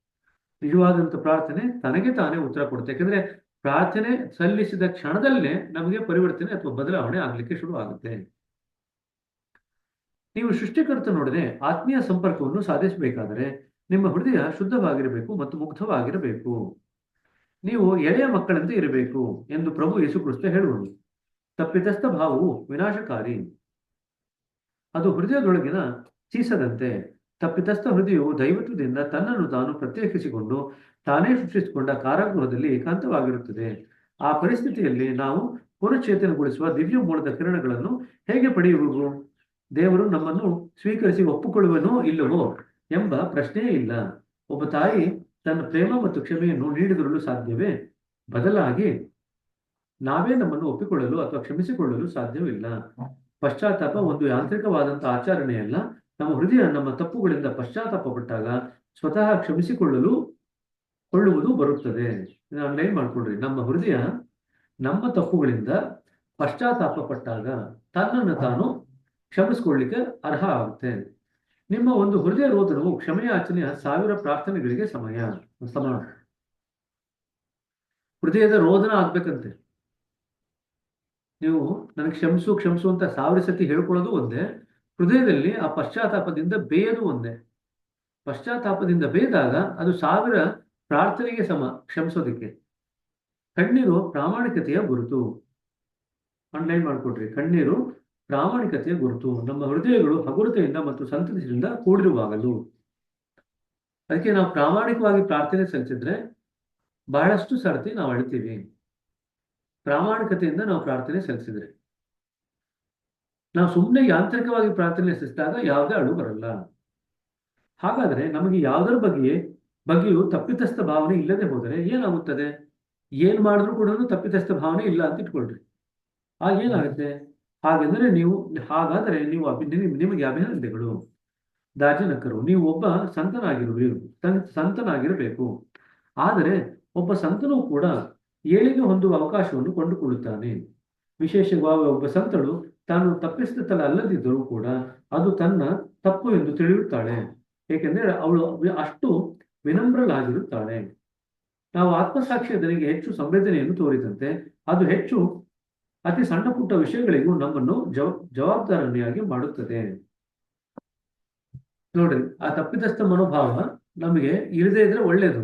ಆದರೂ ಕೂಡ ನಾವು ತಪ್ಪೇ ಮಾಡಿಲ್ಲ ಅಂತ ನಮ್ಗೆ ಗೊತ್ತಿದ್ರು ಕೂಡ ವಿನಮ್ರವಾದಂಥ ಹೃದಯ ಸಣ್ಣ ಪುಟ್ಟ ತಪ್ಪುಗಳಿಗೂ ನಮಗೆ ಹೆಚ್ಚು ಭಾರವನ್ನು ತಂದುಕೊಡುತ್ತೆ. ಹೃದಯದಲ್ಲಿ ಒಂದು ತಪ್ಪು ವಿಚಾರದ ಅತಿ ಸೂಕ್ಷ್ಮ ಸೂಚನೆಗೂ ನಮ್ಮ ಆತ್ಮಸಾಕ್ಷಿಯನ್ನು ಚುಚ್ಚುವುದನ್ನು ನಾವು ಕಾಣುತ್ತೇವೆ. ಆದ್ದರಿಂದ ಮಲಗುವ ಸಮಯದಲ್ಲಿ ನಮ್ಮ ಹೃದಯವನ್ನು ಸೂಕ್ಷ್ಮವಾಗಿ ಪರಿಶೀಲಿಸಿಕೊಳ್ಳಿ ಮತ್ತು ಎಲ್ಲಿ ನಿಮ್ಮ ಆತ್ಮಸಾಕ್ಷಿ ಚುಚ್ಚುತ್ತದೆ ಎಂಬುದನ್ನು ನೀವು ನೋಡಿರಿ. ನಿಮಗೆ ಎಲ್ಲಿ ಅಹಿತಕರವಾಗುತ್ತಿದೆ ಎಂದು ನೋಡಿರಿ, ಅದಕ್ಕೆ ಕಾರಣವನ್ನು ಕಂಡುಕೊಳ್ಳಿ. ಈ ರೀತಿಯ ಆತ್ಮಾವಲೋಕನವಲ್ಲದೆ ಸುಧಾರಣೆ ಸಾಧ್ಯವಿಲ್ಲ. ಸೊ ಪ್ರಾರ್ಥನೆ ಮಾಡ್ಕೋಬೇಕಾದ್ರೆ ನಾವು ಭಾವನೆಗಳಿಂದ ಮಾಡಬೇಕು, ಆತ್ಮಾವಲೋಕನ ಮಾಡ್ಕೋಬೇಕು. ಎಲ್ಲಿ ನಮಗೆ ಆತ್ಮಸಾಕ್ಷಿ ಚುಚ್ಚುತ್ತಾ ಇದೆ ಅದನ್ನು ನಾವು ಗ್ರಹಿಸ್ಕೊಂಡು ಆ ತಪ್ಪನ್ನ ನಾವು ಭಗವಂತನಿಗೆ ಒಪ್ಪಿಸಿ ಕ್ಷಮೆಯನ್ನು ಯಾಚಿಸ್ತೀವಿ. ಆ ಕ್ಷಮೆ ಯಾಚನೆ ಮಾಡಬೇಕಾದ್ರೆ ನಮ್ಮ ಹೃದಯ ಪ್ರಾಮಾಣಿಕತೆಯಿಂದ ಕೂಡಿದ್ದರೆ ನಮಗೆ ಅಳು ಬರುತ್ತೆ. ಮತ್ತೊಂದೆಡೆ ಸ್ವಯಂ ಸುಧಾರಣೆ ಎನ್ನುವ ಭಾವನೆ ವಿರೋಧಾಭಾಸದಿಂದ ಕೂಡಿದೆ. ಸ್ವ ಎಂದರೆ ಸ್ವಾರ್ಥ ಎನ್ನುವುದು. ಎಲ್ಲಿ ಸ್ವಾರ್ಥ ಎನ್ನುವುದಿದೆಯೋ ಅಲ್ಲಿ ಸುಧಾರಣೆ ಆಗುವುದಿಲ್ಲ. ನೀವು ನಿಮ್ಮ ಅಹಂನೊಡನೆ ಆತ್ಮಾವಲೋಕನ ಮಾಡಿಕೊಂಡಲ್ಲಿ ನಾನು ನನ್ನನ್ನು ಸುಧಾರಿಸಿಕೊಳ್ಳುತ್ತೇನೆ ಎಂದುಕೊಂಡಂತೆ ಪರಿಣಾಮಕಾರಿಯಾಗಿ ಇರುವುದಿಲ್ಲ. ಅಲ್ಲಿ ಬಹುವಾಗಿ ನಿಮ್ಮ ನಾನು ಎನ್ನುವುದು ಇದೆ. ಇನ್ನೊಂದರಿಗೆ ಪ್ರಾರ್ಥನೆಯಲ್ಲಿ ನಿಮ್ಮ ಹೃದಯವು ಶರಣಾಗತಿಯಲ್ಲಿ ಕೂಗುತ್ತದೆ. ಇದು ಅಂಡರ್ಲೈನ್ ಮಾಡ್ಕೊಳ್ರಿ. ಶರಣಾಗತಿಯಲ್ಲಿ ನಾವೇನ್ ಮಾಡ್ತೀವಿ? ಹೃದಯ ಶರಣಾಗತಿಯಲ್ಲಿ ಕೂಗುತ್ತದೆ. ಅಂದ್ರೆ ಶರಣಾಗತಿಯ ಸ್ಥಿತಿಗೆ ಹೋಗುತ್ತೆ ಪ್ರಾರ್ಥನೆ ಮಾಡಿದಾಗ. ಆಗ ನೀವು ಎಲ್ಲವನ್ನು ಉನ್ನತಾತ್ಮನಿಗೆ ಸಮರ್ಪಿಸಿ ದಯವಿಟ್ಟು ಎಲ್ಲವೂ ನಿನ್ನ ಇಚ್ಛೆಯಂತೆಯೇ ನಡೆಯಲಿ ಎಂದು ಹೇಳುವಿರಿ. ಯಾವುದು ಅಗತ್ಯವೆಂದರೆ ಆತ್ಮಾವಲೋಕನ ಮತ್ತು ಶರಣಾಗತಿಯ ಒಂದು ಮಿಶ್ರಣ. ಎರಡೂ ಬೇಕು. ಆತ್ಮಾವಲೋಕನ ಬೇಕು, ಶರಣಾಗತನಾದಂತ ಒಂದು ಮಿಶ್ರಣ ಬೇಕು. ನಿಮ್ಮ ಮತ್ತು ದೇವರ ನಡುವಿನ ಒಂದು ಸ್ನೇಹ ಭಾವದ ಸಂಬಂಧ. ಪ್ರಾರ್ಥನಾಮಯ ಆತ್ಮಾವಲೋಕನ ಮೂಲಕ ನೀವು ನಿಮ್ಮ ದೋಷಗಳನ್ನು ಕಂಡುಕೊಳ್ಳುತ್ತೀರಿ ಮತ್ತು ಅವುಗಳನ್ನು ನೀವೇ ಸರಿಪಡಿಸುವ ಬದಲಾಗಿ ನೀವು ಅದನ್ನು ಬಿಟ್ಟುಕೊಟ್ಟು ಉನ್ನತಾತ್ಮನ ನೆರವನ್ನು ಪ್ರಾರ್ಥಿಸುತ್ತೀರಿ. ಇದೇ ನೀವು ಮಾಡ್ತಾ ಇರೋದು. ಪ್ರಾರ್ಥನೆಯಲ್ಲಿ ನೀವು ಅವಲೋಕನ ಮಾಡ್ಕೊಳ್ತೀರಾ. ಅವಲೋಕನದಲ್ಲಿ ಬಂದಂತ ತಪ್ಪುಗಳನ್ನ ನೀವು ನೀವೇ ಸರಿಪಡಿಸ್ಕೊಳ್ಳಿಕ್ಕೆ ಹೋಗಲ್ಲ. ನಿಮ್ಮ ಬುದ್ಧಿ ಉಪಯೋಗಿಸ್ಕೊಂಡು ಭಗವಂತನಿಗೆ ನೀವು ನಿವೇದನೆ ಮಾಡ್ಕೊಳ್ತೀರ, ಅವನ ಸಹಾಯವನ್ನು ಕೋರ್ತೀರ. ಇದೇ ಪ್ರಾರ್ಥನೆಯಲ್ಲಿ ಮಾಡ್ತಕ್ಕಂಥದ್ದು. ಸೊ ಎರಡೂ ಬೇಕು, ಆತ್ಮಾವಲೋಕನೂ ಬೇಕು, ಜೊತೆಗೆ ಶರಣಾಗತಿಯ ಸ್ಥಿತಿ ಬೇಕು. ನಾನೇ ಮಾಡ್ಕೊಳ್ತೀನಿ ಅಂತ ನಾವು ಪ್ರಯತ್ನ ಪಡಲ್ಲ, ಭಗವಂತನ ಸಹಾಯ ಬೇಕು ಅಂತ ಕೋರ್ತೀವಿ. ಆ ಕೋರ್ಬೇಕಂತಂದ್ರೆ ಶರಣಾಗತಿಯ ಸ್ಥಿತಿ ಬೇಕು. ಸೊ ಪ್ರಾರ್ಥನಾಮಯ ಸ್ಥಿತಿಯಲ್ಲಿ ನಾವು ಅವಲೋಕನ ಮಾಡಿಕೊಂಡಾಗ ತಪ್ಪುಗಳನ್ನು ಗುರುತಿಸ್ತೀವಿ, ಬಟ್ ಆ ತಪ್ಪುಗಳನ್ನ ಭಗವಂತನಿಗೆ ಒಪ್ಪಿಸಿ ಅದನ್ನ ಸರಿಪಡಿಸ್ಲಿಕ್ಕೆ ಅವನ ಒಂದು ಸಹಾಯವನ್ನು ಬೇಡ್ತೀವಿ. ಖಂಡಿತವಾಗಿ ನೀವು ಪ್ರತಿದಿನವೇ ಆಗಲಿ ಪ್ರತಿ ಗಂಟೆಯನ್ನಾಗಲಿ ತಪ್ಪು ಮಾಡದಿರುವುದು ಉತ್ತಮ. ಒಂದು ಹೇಳಿಕೆ ಇದೆ, ಒಬ್ಬ ಮೂರ್ಖನು ತಪ್ಪು ನಡೆದು ಹೋದ ಮೇಲೆ ಅದನ್ನು ಗುರುತಿಸುತ್ತಾನೆ, ಬುದ್ಧಿವಂತ ಅದು ನಡೆಯುತ್ತಲೇ ಇರುವಾಗ ಗುರುತಿಸುತ್ತಾನೆ, ಮತ್ತು ವಿವೇಕಿ ಅದನ್ನು ನಡೆಯುವ ಮುಂಚೆಯೇ ಗುರುತಿಸುತ್ತಾನೆ ಮತ್ತು ಅದರಿಂದ ತಪ್ಪಿಸಿಕೊಳ್ಳುತ್ತಾನೆ. ನಾವು ಅದನ್ನು ಮುಂಚಿತವಾಗಿ ತಿಳಿಯುವುದು ಹೇಗೆ? ನಾನು ಕೇಳಿದೆ. ಪ್ರಾರ್ಥನಾಮಯವಾದಂಥ ಜಾಗರೂಕತೆಯಿಂದ ದಾಜಿ ಹೇಳಿದರು. So prayerful awareness. ಯಾವುದರ ಬಗ್ಗೆ ಜಾಗರೂಕತೆ ಎಂದು ನಾನು ಕೇಳಿದೆ. ನಿಮ್ಮ ಹೃದಯದಿಂದ ಹೊರಡುವ ಮತ್ತು ಒಳಗಿನಿಂದ ನಿಮಗೆ ಮಾರ್ಗದರ್ಶನ ನೀಡುವ ತೋರುವ ಸಂಕೇತಗಳ ಬಗ್ಗೆ. ನೀವು ಪ್ರಾರ್ಥನಾಮಯ ಸ್ಥಿತಿಯಲ್ಲಿದ್ದಾಗ ಹೃದಯದಿಂದ ಕೆಲವು ಸಂಕೇತಗಳು ಬರುತ್ತೆ ನಿಮಗೆ ಮಾರ್ಗದರ್ಶನ ಮಾಡಲಿಕ್ಕೆ. ಅದರ ಬಗ್ಗೆ ನಾವು ಜಾಗರೂಕರಾಗಿರಬೇಕು. ನಿಮ್ಮ ಪ್ರತಿದಿನದ ಚಟುವಟಿಕೆಗಳ ಮೇಲೆ ಈ ಭಾವನೆಯನ್ನು ಕಾಪಾಡಿಕೊಂಡು ಬಂದಲ್ಲಿ ವಿವೇಚನೆ ನಿಶ್ಚಯವಾಗಿ ಬೆಳೆಯುವುದು. ಸೊ ಪ್ರಾರ್ಥನೆಯಿಂದ ವಿವೇಚನೆ ಹೇಗೆ ಬೆಳೆಯುತ್ತೆ ಅಂದರೆ ಇದೊಂದು ಕಾರಣ. ಪ್ರಾರ್ಥನಾಮಯವಾದಂಥ ಸ್ಥಿತಿಯಲ್ಲಿ ನಾವು ಜಾಗರೂಕರಾಗಿದ್ದಾಗ ಹೃದಯದಿಂದ ಬರ್ತಿರ್ತಕ್ಕಂಥ ಏನು ಸೂಚನೆಗಳಿದೆ ಅದನ್ನು ಗ್ರಹಿಸ್ಕೊಳ್ಳಿಕ್ಕೆ ನಾವು ಸಾಧ್ಯವಾಗುತ್ತೆ. ಅದನ್ನು ಗ್ರಹಿಸ್ಕೊಳ್ತಾ ನಾವು ನಮ್ಮ ದಿನನಿತ್ಯದ ಜೀವನದಲ್ಲಿ ಅದನ್ನು ಅಳವಡಿಸ್ಕೊಂಡಾಗ ನಮಗೆ ವಿವೇಚನಾ ಶಕ್ತಿ ಬೆಳೆಯುತ್ತೆ, ವಿವೇಕ ಬೆಳೆಯುತ್ತೆ. ನೀವು ಪ್ರಾರ್ಥನೆಯನ್ನು ಸಲ್ಲಿಸಲು ಸಿದ್ಧರಾದಾಗ ವಿನಮ್ರ ಹೃದಯದಿಂದ ಮಾಡಿ, ಪ್ರೇಮಭರಿತ ಹೃದಯದಿಂದ ಮಾಡಿ. ನೇರವಾಗಿ ಕುಳಿತುಕೊಳ್ಳಿ, ಕಣ್ಣುಗಳನ್ನು ಮೃದುವಾಗಿ ಮುಚ್ಚಿ ವಿರಮಿಸಿರಿ. ಪ್ರಾರ್ಥನೆಯನ್ನು ಮಾನಸಿಕವಾಗಿ 2-3 ಬಾರಿ ಸರಿ ಹೇಳ್ಕೊಳ್ರಿ. ನೀವು ಎಷ್ಟು ಆಳವಾಗಿ ಅವುಗಳ ಅರ್ಥವನ್ನು ತಿಳಿಯಲು ಸಾಧ್ಯವೋ ಅಷ್ಟರ ಮಟ್ಟಿಗೆ ಪ್ರತಿ ಸಾಲು ಪ್ರತಿ ಪದ ಮತ್ತು ಪದ ಸಮುಚ್ಚಯವನ್ನು ಮೆಲುಕು ಹಾಕಿ ಅವುಗಳ ಅರ್ಥವನ್ನು ಧ್ಯಾನಿಸಿ. ಪ್ರಾರ್ಥನಾಮಯ ಧ್ಯಾನದಲ್ಲಿ ಮುಳುಗಲು ಅಥವಾ ಕಳೆದು ಹೋಗಲು ಅನುವು ಮಾಡಿಕೊಡಿ. ನೀವು ಸಿದ್ಧರಾಗುವ ಭಾವನೆ ಉಂಟಾದಾಗ ನೇರವಾಗಿ ಮಲಗಲು ಹೋಗಿ. ಸೊ ಪ್ರಾರ್ಥನೆ ಹೇಳ್ಕೊಳ್ತೀವಿ, ಪ್ರಾರ್ಥನೆ ಅರ್ಥದ ಬಗ್ಗೆ ಮೆಲುಕು ಹಾಕ್ತೀವಿ, ಕಾಲಕ್ರಮೇಣ ಪ್ರಾರ್ಥನಾಮಯ ಸ್ಥಿತಿಗೆ ಹೋಗ್ತೀವಿ. ಪ್ರಾರ್ಥನಾಮಯ ಸ್ಥಿತಿಯಿಂದ ಕಾಲಕ್ರಮೇಣ ಧ್ಯಾನದ ಸ್ಥಿತಿಗೆ ಹೋಗ್ತೀವಿ. ಧ್ಯಾನದಿಂದ ನೇರವಾಗಿ ನಾವು ಒಂದು ಭಾವನೆ ನಿಂತಿದೆ ಅಂತ ಗೊತ್ತಾದ್ಮೇಲೆ ನಿದ್ದೆಗೆ ಹೋಗ್ತೀವಿ. ನೀವು ಪ್ರಾರ್ಥನೆ ಮುಗಿಸಿದ ನಂತರ ಈಗ ಸೃಷ್ಟಿಸಿದ ಸ್ಥಿತಿಯನ್ನು ಉಳಿಸಿಕೊಳ್ಳಲು ಜಾಗರೂಕತೆಯಿಂದ ರಕ್ಷಿಸಿ. ಕೂಡಲೆಯನ್ನು ತಲೆಯನ್ನು ದಿಂಬಿಗೆ ಒರಗಿಸಬೇಡಿ, ನಿಧಾನವಾಗಿ ಚಲಿಸಿ. ಕ್ರಮೇಣ ಬಾಗಿ ಒರಗಿಕೊಳ್ಳಿ. ದಿನದ ಚಟುವಟಿಕೆಗಳ ಬಗ್ಗೆ ಆಗಲಿ ನಾಳಿನ ದಿನದ ಕಾರ್ಯಕ್ರಮಗಳ ಬಗ್ಗೆ ಆಗಲಿ ಯೋಚಿಸಿದಿರಿ. ಈಗ ತಾನೇ ನೀವು ಸೃಷ್ಟಿಸಿದ ಸ್ಥಿತಿಯನ್ನು ನೀವು ನಿದ್ರೆಗೆ ಜಾರುತ್ತಿರುವಂತೆ ನಿಮ್ಮೊಳಗೆ ಇಳಿಯಲು ಬಿಡಬೇಕು. ನೀವು ಸಡನ್ ಆಗಿ ತಗೊಂಡೋಗಿ ದಿಂಬಿಗೆ ದಪ್ ಅಂತ ನಿಮ್ಮ ತಲೆಯನ್ನು ಹಾಕಿದ್ರೆ ಸಡನ್ ಆಗಿ ಎಲ್ಲಾ ಕಡೆ ಓಡಾಡ್ಲಿಕ್ಕೆ ಶುರು ಮಾಡ್ತು ಅಂತಂದ್ರೆ ಅದಕ್ಕೆ ನಾವೇನ್ ಮಾಡ್ತೀವಿ, ಧ್ಯಾನ ಆದ್ಮೇಲೆ ಅದು ಕೂಡ ಕಣ್ಣು ಒಮ್ಮೆಲೆ ಬಿಡಬೇಡಿ, ನಿಧಾನವಾಗಿ ಕಣ್ಬಿಡಿ ಅಂತ ಹೇಳ್ತೀವಿ. ಅರ್ಧ ಕಣ್ಬಿಡಿ ಅಂತ ಹೇಳ್ತೀವಿ. ಫ್ಯಾನ್ ಆನ್ ಆಗಿದ್ರೆ ಫ್ಯಾನ್ ಆನ್ ಆಗೇ ಇರಲಿ, ಫ್ಯಾನ್ ಆಫ್ ಆಗಿದ್ರೆ ಆಫ್ ಆಗೇ ಇರಲಿ. ನೀರನ್ನು ಕುಡಿಬೇಡಿ ಅಂತ ಹೇಳ್ತೀವಿ. ಸೊ ಧ್ಯಾನ ಮುಗಿದ ಮೇಲೆ ಆ ಧ್ಯಾನ ಸ್ಥಿತಿಯನ್ನು ನಾವು ಅಂಕುರ ಮಾಡ್ಕೋಬೇಕಂದ್ರೆ ಉಳಿಸ್ಕೋಬೇಕಂತಂದ್ರೆ ನಿಧಾನವಾಗಿ ಚಲನೆಯನ್ನು ಮಾಡಬೇಕು. 2-3 ನಿಮಿಷಗಳ ಕಾಲ ಚಲನೆಯನ್ನು ಮಾಡಬಾರದು. ಅದೇ ರೀತಿ ಈಗ ಪ್ರಾರ್ಥನಾಮಯ ಸ್ಥಿತಿಯಿಂದ ಧ್ಯಾನಕ್ಕೆ ಹೋದಾಗ ಧ್ಯಾನದಲ್ಲಿ ಯಾವ ಸ್ಥಿತಿ ಏರ್ಪಾಡಾಗತ್ತೆ ಅದನ್ನ ಕಳ್ಕೋಬಾರದು. ನಾವು ನಿದ್ದೆ ಹೋಗ್ಲಿಕ್ಕೆ ಮುಂಚೆ ನಾವು ಎದ್ದು ಬಡಬಡನೆ ಓಡಾಡಿದ್ರೆ ಆ ಸ್ಥಿತಿ ಹೊರಟೋಗುತ್ತೆ. ಅದಕ್ಕೆ ನಿಧಾನವಾಗಿ ಚಲಿಸ್ಬೇಕು. ನಿಧಾನವಾಗಿ ತಲೆ ಮೇಲೆ ದಿಂಬನ್ನು ಒರಗಿಸ್ಬೇಕು. ಆ ಸ್ಥಿತಿ ಏನಿದೆ ಆ ಸ್ಥಿತಿನ ಗುರುತಿಸ್ಕೊಂಡು ನಾವು ನಿದ್ದೆಗೆ ಹೋಗ್ಲಿಕ್ಕೆ ಪ್ರಯತ್ನ ಪಡಬೇಕು. ಆ ಸ್ಥಿತಿಯಲ್ಲೇ ನಿದ್ದೆಗೆ ಹೋಗ್ಲಿಕ್ಕೆ ಪ್ರಯತ್ನ ಪಡಬೇಕು. ಹಾಗಾದರೆ ಈ ಪ್ರಾರ್ಥನೆ ಈಗ ಒಂದು ಧ್ಯಾನವಾಗುತ್ತದೆ. ನಾನು ಹೇಳಿದೆ ಇದೊಂದು ಪ್ರಾರ್ಥನಾ ಧ್ಯಾನ. ಅದು ಧ್ಯಾನದಿಂದ ಕೂಡಿದ ಪ್ರಾರ್ಥನಾಮಯ ಸ್ಥಿತಿಯನ್ನು ಸೃಷ್ಟಿಸುತ್ತದೆ. ಧ್ಯಾನದಿಂದ ಕೂಡಿದ ಪ್ರಾರ್ಥನಾಮಯ ಸ್ಥಿತಿಯನ್ನು ಸೃಷ್ಟಿಸುತ್ತದೆ. ಅವರು ಉತ್ತರಿಸಿದರು. ಕಂಪನಗಳ ರೂಪದಲ್ಲಿ ಪಡೆದ ಈ ಪ್ರಾರ್ಥನೆ ಬಾಬೂಜಿ ಅವರಿಗೆ ಭಾವನೆಗಳ ರೂಪದಲ್ಲಿ ಅನುಭೂತಿಯಾಯಿತು. ನಂತರ ಅದನ್ನು ಅವರು ಶಬ್ದಗಳ ರೂಪದಲ್ಲಿ ಅನುವಾದಿಸಿದರು. ನಮ್ಮ ಕೆಲಸವೇನೆಂದರೆ ಅದನ್ನು ಮರುವಾಗಿಸುವುದು. ನಾವು ಶಬ್ದಗಳಿಂದ ಅವುಗಳ ಸಾರವಾದ ಭಾವನಾ ರೂಪಕ್ಕೆ ಅನುವಾದಿಸುತ್ತೇವೆ. ಸೊ ಶಬ್ದಗಳಿಂದ ಭಾವನೆಗೆ ಹೋಗ್ತೀವಿ. ಅವುಗಳ ಮೂಲಕ ಅವು ಎಲ್ಲಿಂದ ಬಂದಿವೋ ಆ ಮೂಲ ಸ್ಥಾನವನ್ನು ತಲುಪುತ್ತೇವೆ. ಅರ್ಥ ಆಯ್ತಾ? ನಾವು ಏನ್ ಮಾಡ್ತೀವಿ ಪ್ರಾರ್ಥನೆಯಲ್ಲಿ? ಶಬ್ದಗಳಿಂದ ಕಾಲಕ್ರಮೇಣ ಭಾವನೆಗೆ ಹೋಗ್ತೀವಿ. ಭಾವನೆಗಳಿಂದ ಕಂಪನಗಳಿಗೆ ಹೋಗ್ತೀವಿ, ಕಂಪನಗಳಿಂದ ಅದು ಎಲ್ಲಿ ಮೂಲ ಸ್ಥಾನದಿಂದ ಬಂದಿದ್ಯೋ ಆ ಮೂಲ ಸ್ಥಾನಕ್ಕೆ ಹೋಗ್ತೀವಿ. ಶಬ್ದಗಳ ಮೇಲೆ ನಾವು ಧ್ಯಾನ ಮಾಡುವುದರ ಮೂಲಕ ನಾವು ಅದರ ಆಳವಾದ ಸಾರವನ್ನು ಕಂಡುಕೊಳ್ಳುತ್ತೇವೆ. ಅದಕ್ಕೆ ಶಬ್ದಗಳ ಮೇಲೆ ಧ್ಯಾನ ಮಾಡಬೇಕು ಅಂತ ಹೇಳಿದ್ರು. ಇದು ನಮ್ಮ ಪ್ರಜ್ಞೆಯನ್ನು ಉನ್ನತ ಮಟ್ಟಕ್ಕೆ ಏರಿಸುತ್ತದೆ. ನಾವು ಈ ಪ್ರಜ್ಞೆಯೊಂದಿಗೆ ನಿದ್ದೆ ಮಾಡಿದರೆ ನಮ್ಮ ನಿದ್ದೆ ಒಂದು ವಿಶೇಷ ಸ್ಥಿತಿಯಾಗಿ ಮಾರ್ಪಾಡಾಗುತ್ತದೆ. ಇದನ್ನು ಯೋಗ ನಿದ್ರೆ ಎಂದು ಕರೆಯುತ್ತಾರೆ. ಸೊ ಪ್ರಜ್ಞೆ ಉನ್ನತ ಮಟ್ಟಕ್ಕೆ ಹೋಗುತ್ತೆ. ಆವಾಗ ಅದನ್ನು ನಾವು ಯೋಗ ನಿದ್ರೆ ಅಂತ ಹೇಳ್ತೀವಿ. ಸರಿಯಾಗಿ ಪ್ರಾರ್ಥನೆ ಮಾಡಿ ನಿದ್ದೆ ಮಾಡಿದಾಗ ಪ್ರಜ್ಞೆ ಒಂದು ಉನ್ನತ ಮಟ್ಟದಲ್ಲಿ ಇರುತ್ತೆ. ಯೋಗ ನಿದ್ರೆ ಎಂದರೆ ಏನು ಎಂದು ಕೇಳಿದೆ. ತುಂಬಾ ಆಳವಾಗಿ ನಿದ್ದೆ ಮಾಡುವ ಜನರಿದ್ದಾರೆ. ಅವರ ಮೇಲೆ ನೀರು ಸುರಿದರೂ ಅವರಿಗೆ ಎಚ್ಚರವಾಗುವುದಿಲ್ಲ, ದಾಜಿ ಹೇಳಿದರು. ಇನ್ನೂ ಕೆಲವರಿಗೆ ನೀವು ಆ ಕೋಣೆಗೆ ಹೋದ ಕೂಡಲೇ ಎಚ್ಚರವಾಗುತ್ತದೆ. ಸಾಧಾರಣವಾಗಿ ಗಾಢ ನಿದ್ರೆ ಮತ್ತು ಅರೆನಿದ್ರೆ ನೋಡಿದ ವ್ಯಾಪ್ತಿ ಪಟಲವನ್ನು ನಾವು ಗುರುತಿಸಬಹುದು. ಯೋಗ ನಿದ್ರೆಯಲ್ಲಿ ನಮ್ಮ ಪ್ರಜ್ಞೆ ಎಲ್ಲಾ ದಿಕ್ಕುಗಳಲ್ಲೂ ವಿಸ್ತರಿಸುತ್ತದೆ. ಅಂಡರ್ಲೈನ್ ಮಾಡ್ಕೊಳ್ರಿ. ಯೋಗ ನಿದ್ರೆಯಲ್ಲಿ ನಮ್ಮ ಪ್ರಜ್ಞೆ ಎಲ್ಲಾ ದಿಕ್ಕುಗಳಲ್ಲಿ ವಿಸ್ತರಿಸಲ್ಪಡುತ್ತದೆ. ಗಾಢ ನಿದ್ರೆಗೆ ಎಚ್ಚರಿಸುವ ಮುನ್ನ ಅದು ಏಕಕಾಲದಲ್ಲಿ ಪ್ರಜ್ಞಾಸ್ಥಿತಿಯ ಕಡೆಗೂ ವಿಸ್ತರಿಸುತ್ತದೆ. ಪರಿಣಾಮವಾಗಿ ನಾವು ಏಕಕಾಲದಲ್ಲಿ ಎರಡೂ ಸ್ಥಿತಿಗಳಲ್ಲಿ ಇರುತ್ತೇವೆ. ನಾವು ಗಾಢ ನಿದ್ರೆ ಮಾಡುತ್ತಿರುವಾಗಲೇ ಎಚ್ಚರದ ಸ್ಥಿತಿಯಲ್ಲೂ ಇರುತ್ತೇವೆ. ಇದು ಆನ್ಲೈನ್ ಮಾಡ್ಕೊಳ್ರಿ. ಎರಡೂ ರೀತಿಯಲ್ಲಿ ಅದು ಬೆಳೆದಾಗ ಒಂದು ಹಂತದಲ್ಲಿ ಒಂದು ಕಡೆ ನಾವು ಗಾಢ ನಿದ್ರೆ ಮಾಡ್ತಾ ಇದ್ದೀವಿ, ಆದ್ರೆ ಮತ್ತೊಂದು ತುದಿಯಲ್ಲಿ ನಾವು ಎಚ್ಚರಿಕೆ ಸ್ಥಿತಿನಲ್ಲೂ ಇದ್ದೀವಿ. ಇದನ್ನ ನಾವು ಯೋಗ ನಿದ್ರೆ ಅಂತ ಕರಿತೀವಿ. ಇದಾಗಬೇಕಾದ್ರೆ ಪ್ರಜ್ಞೆ ವಿಸ್ತಾರ ಆಗ್ಬೇಕು. ಹಾಗಾಗಿ ಯೋಗ ನಿದ್ರೆಯಲ್ಲಿ ಕೇವಲ ಭೌತಿಕವಾದ ಮತ್ತು ಮಾನಸಿಕವಾದ ವಿಶ್ರಾಂತಿಯನ್ನು ಪಡೆಯುವ ಬದಲಾಗಿ ನಾವು ನಮ್ಮ ಪ್ರಜ್ಞೆಯನ್ನು ವಿಸ್ತರಿಸಲು ಸಾಧ್ಯವಾಗುತ್ತದೆ. ಅರ್ಥ ಆಗ್ತಿದೆಯಾ? ಪ್ರಜ್ಞೆ ಸ್ವಲ್ಪ ಮಟ್ಟಿಗೆ ವಿಸ್ತಾರ ಆಗಿತ್ತು ಅಂತಂದ್ರೆ ನಮ್ಗೆ ಯೋಗ ನಿದ್ರೆ ಬರುತ್ತೆ. ಯೋಗ ನಿದ್ರೆ ಮಾಡ್ತು ಅಂತಂದ್ರೆ ಮತ್ತೆ ಪ್ರಜ್ಞೆ ವಿಸ್ತಾರವಾಗುತ್ತೆ. ಇದು ಒಂದಕ್ಕೊಂದು ಪೂರಕವಾಗಿ ಕೆಲಸ ಮಾಡುತ್ತೆ. ಹಾಗಾದ್ರೆ ಮೊದಲು ಪ್ರಜ್ಞೆ ವಿಸ್ತಾರ ಮಾಡ್ಕೋಬೇಕು ಅಂತಂದ್ರೆ ಏನ್ ಮಾಡ್ಬೇಕು? ಧ್ಯಾನ ಮಾಡ್ಬೇಕು. ಈ ಮತ್ತೆ ಧ್ಯಾನಕ್ಕೂ ಪ್ರಾರ್ಥನೆಗೂ ಇರ್ತಕ್ಕಂಥ ಸಂಬಂಧ ತರ್ತಾ ಇದ್ದಾರೆ. ಧ್ಯಾನ ಸರಿಯಾಗಿ ಮಾಡ್ತು ಅಂತಂದ್ರೆ ನಮ್ಮ ಪ್ರಜ್ಞೆ ವಿಸ್ತಾರವಾಗುತ್ತೆ. ನಮ್ಮ ಪ್ರಜ್ಞೆ ವಿಸ್ತಾರವಾದಂತ ಸ್ಥಿತಿನಲ್ಲಿ ತಗೊಂಡು ಹೋಗಿ ನಾವು ಪ್ರಾರ್ಥನೆ ಮಾಡಿದಾಗ, ಪ್ರಾರ್ಥನಾಮಯ ಧ್ಯಾನವನ್ನು ಮಾಡಿದಾಗ ಅವಾಗ ನಾವೇನ್ ಮಾಡ್ತೀವಿ? ಯೋಗ ನಿದ್ರೆಗೆ ಹೋಗ್ತೀವಿ. ಯೋಗ ನಿದ್ರೆಯಲ್ಲಿ ಏನಾಗುತ್ತೆ? ಮತ್ತೆ ಪ್ರಜ್ಞೆ ವಿಸ್ತಾರವಾಗುತ್ತೆ, ವಿಕಾಸವಾಗುತ್ತೆ. ಮತ್ತೆ ಮುಂದಿನ ಬೆಳಗ್ಗೆ ಎದ್ದು ಧ್ಯಾನ ಮಾಡ್ತೀವಿ. ಆ ವಿಸ್ತಾರವಾದಂತ ಪ್ರಜ್ಞೆ ಸ್ತರದಿಂದನೇ ಧ್ಯಾನ ಮಾಡ್ತೀವಿ. ಮತ್ತಷ್ಟು ಪ್ರಜ್ಞೆ ವಿಸ್ತಾರವಾಗುತ್ತೆ. ಇದು ಒಂದಕ್ಕೊಂದು ಪೂರಕವಾಗಿ ಬೆಳೀತಾ ಹೋಗುತ್ತೆ. ಇದು ಯೋಗ ನಿದ್ರೆಯಿಂದ ಆಗ್ತಕ್ಕಂಥ ಲಾಭ.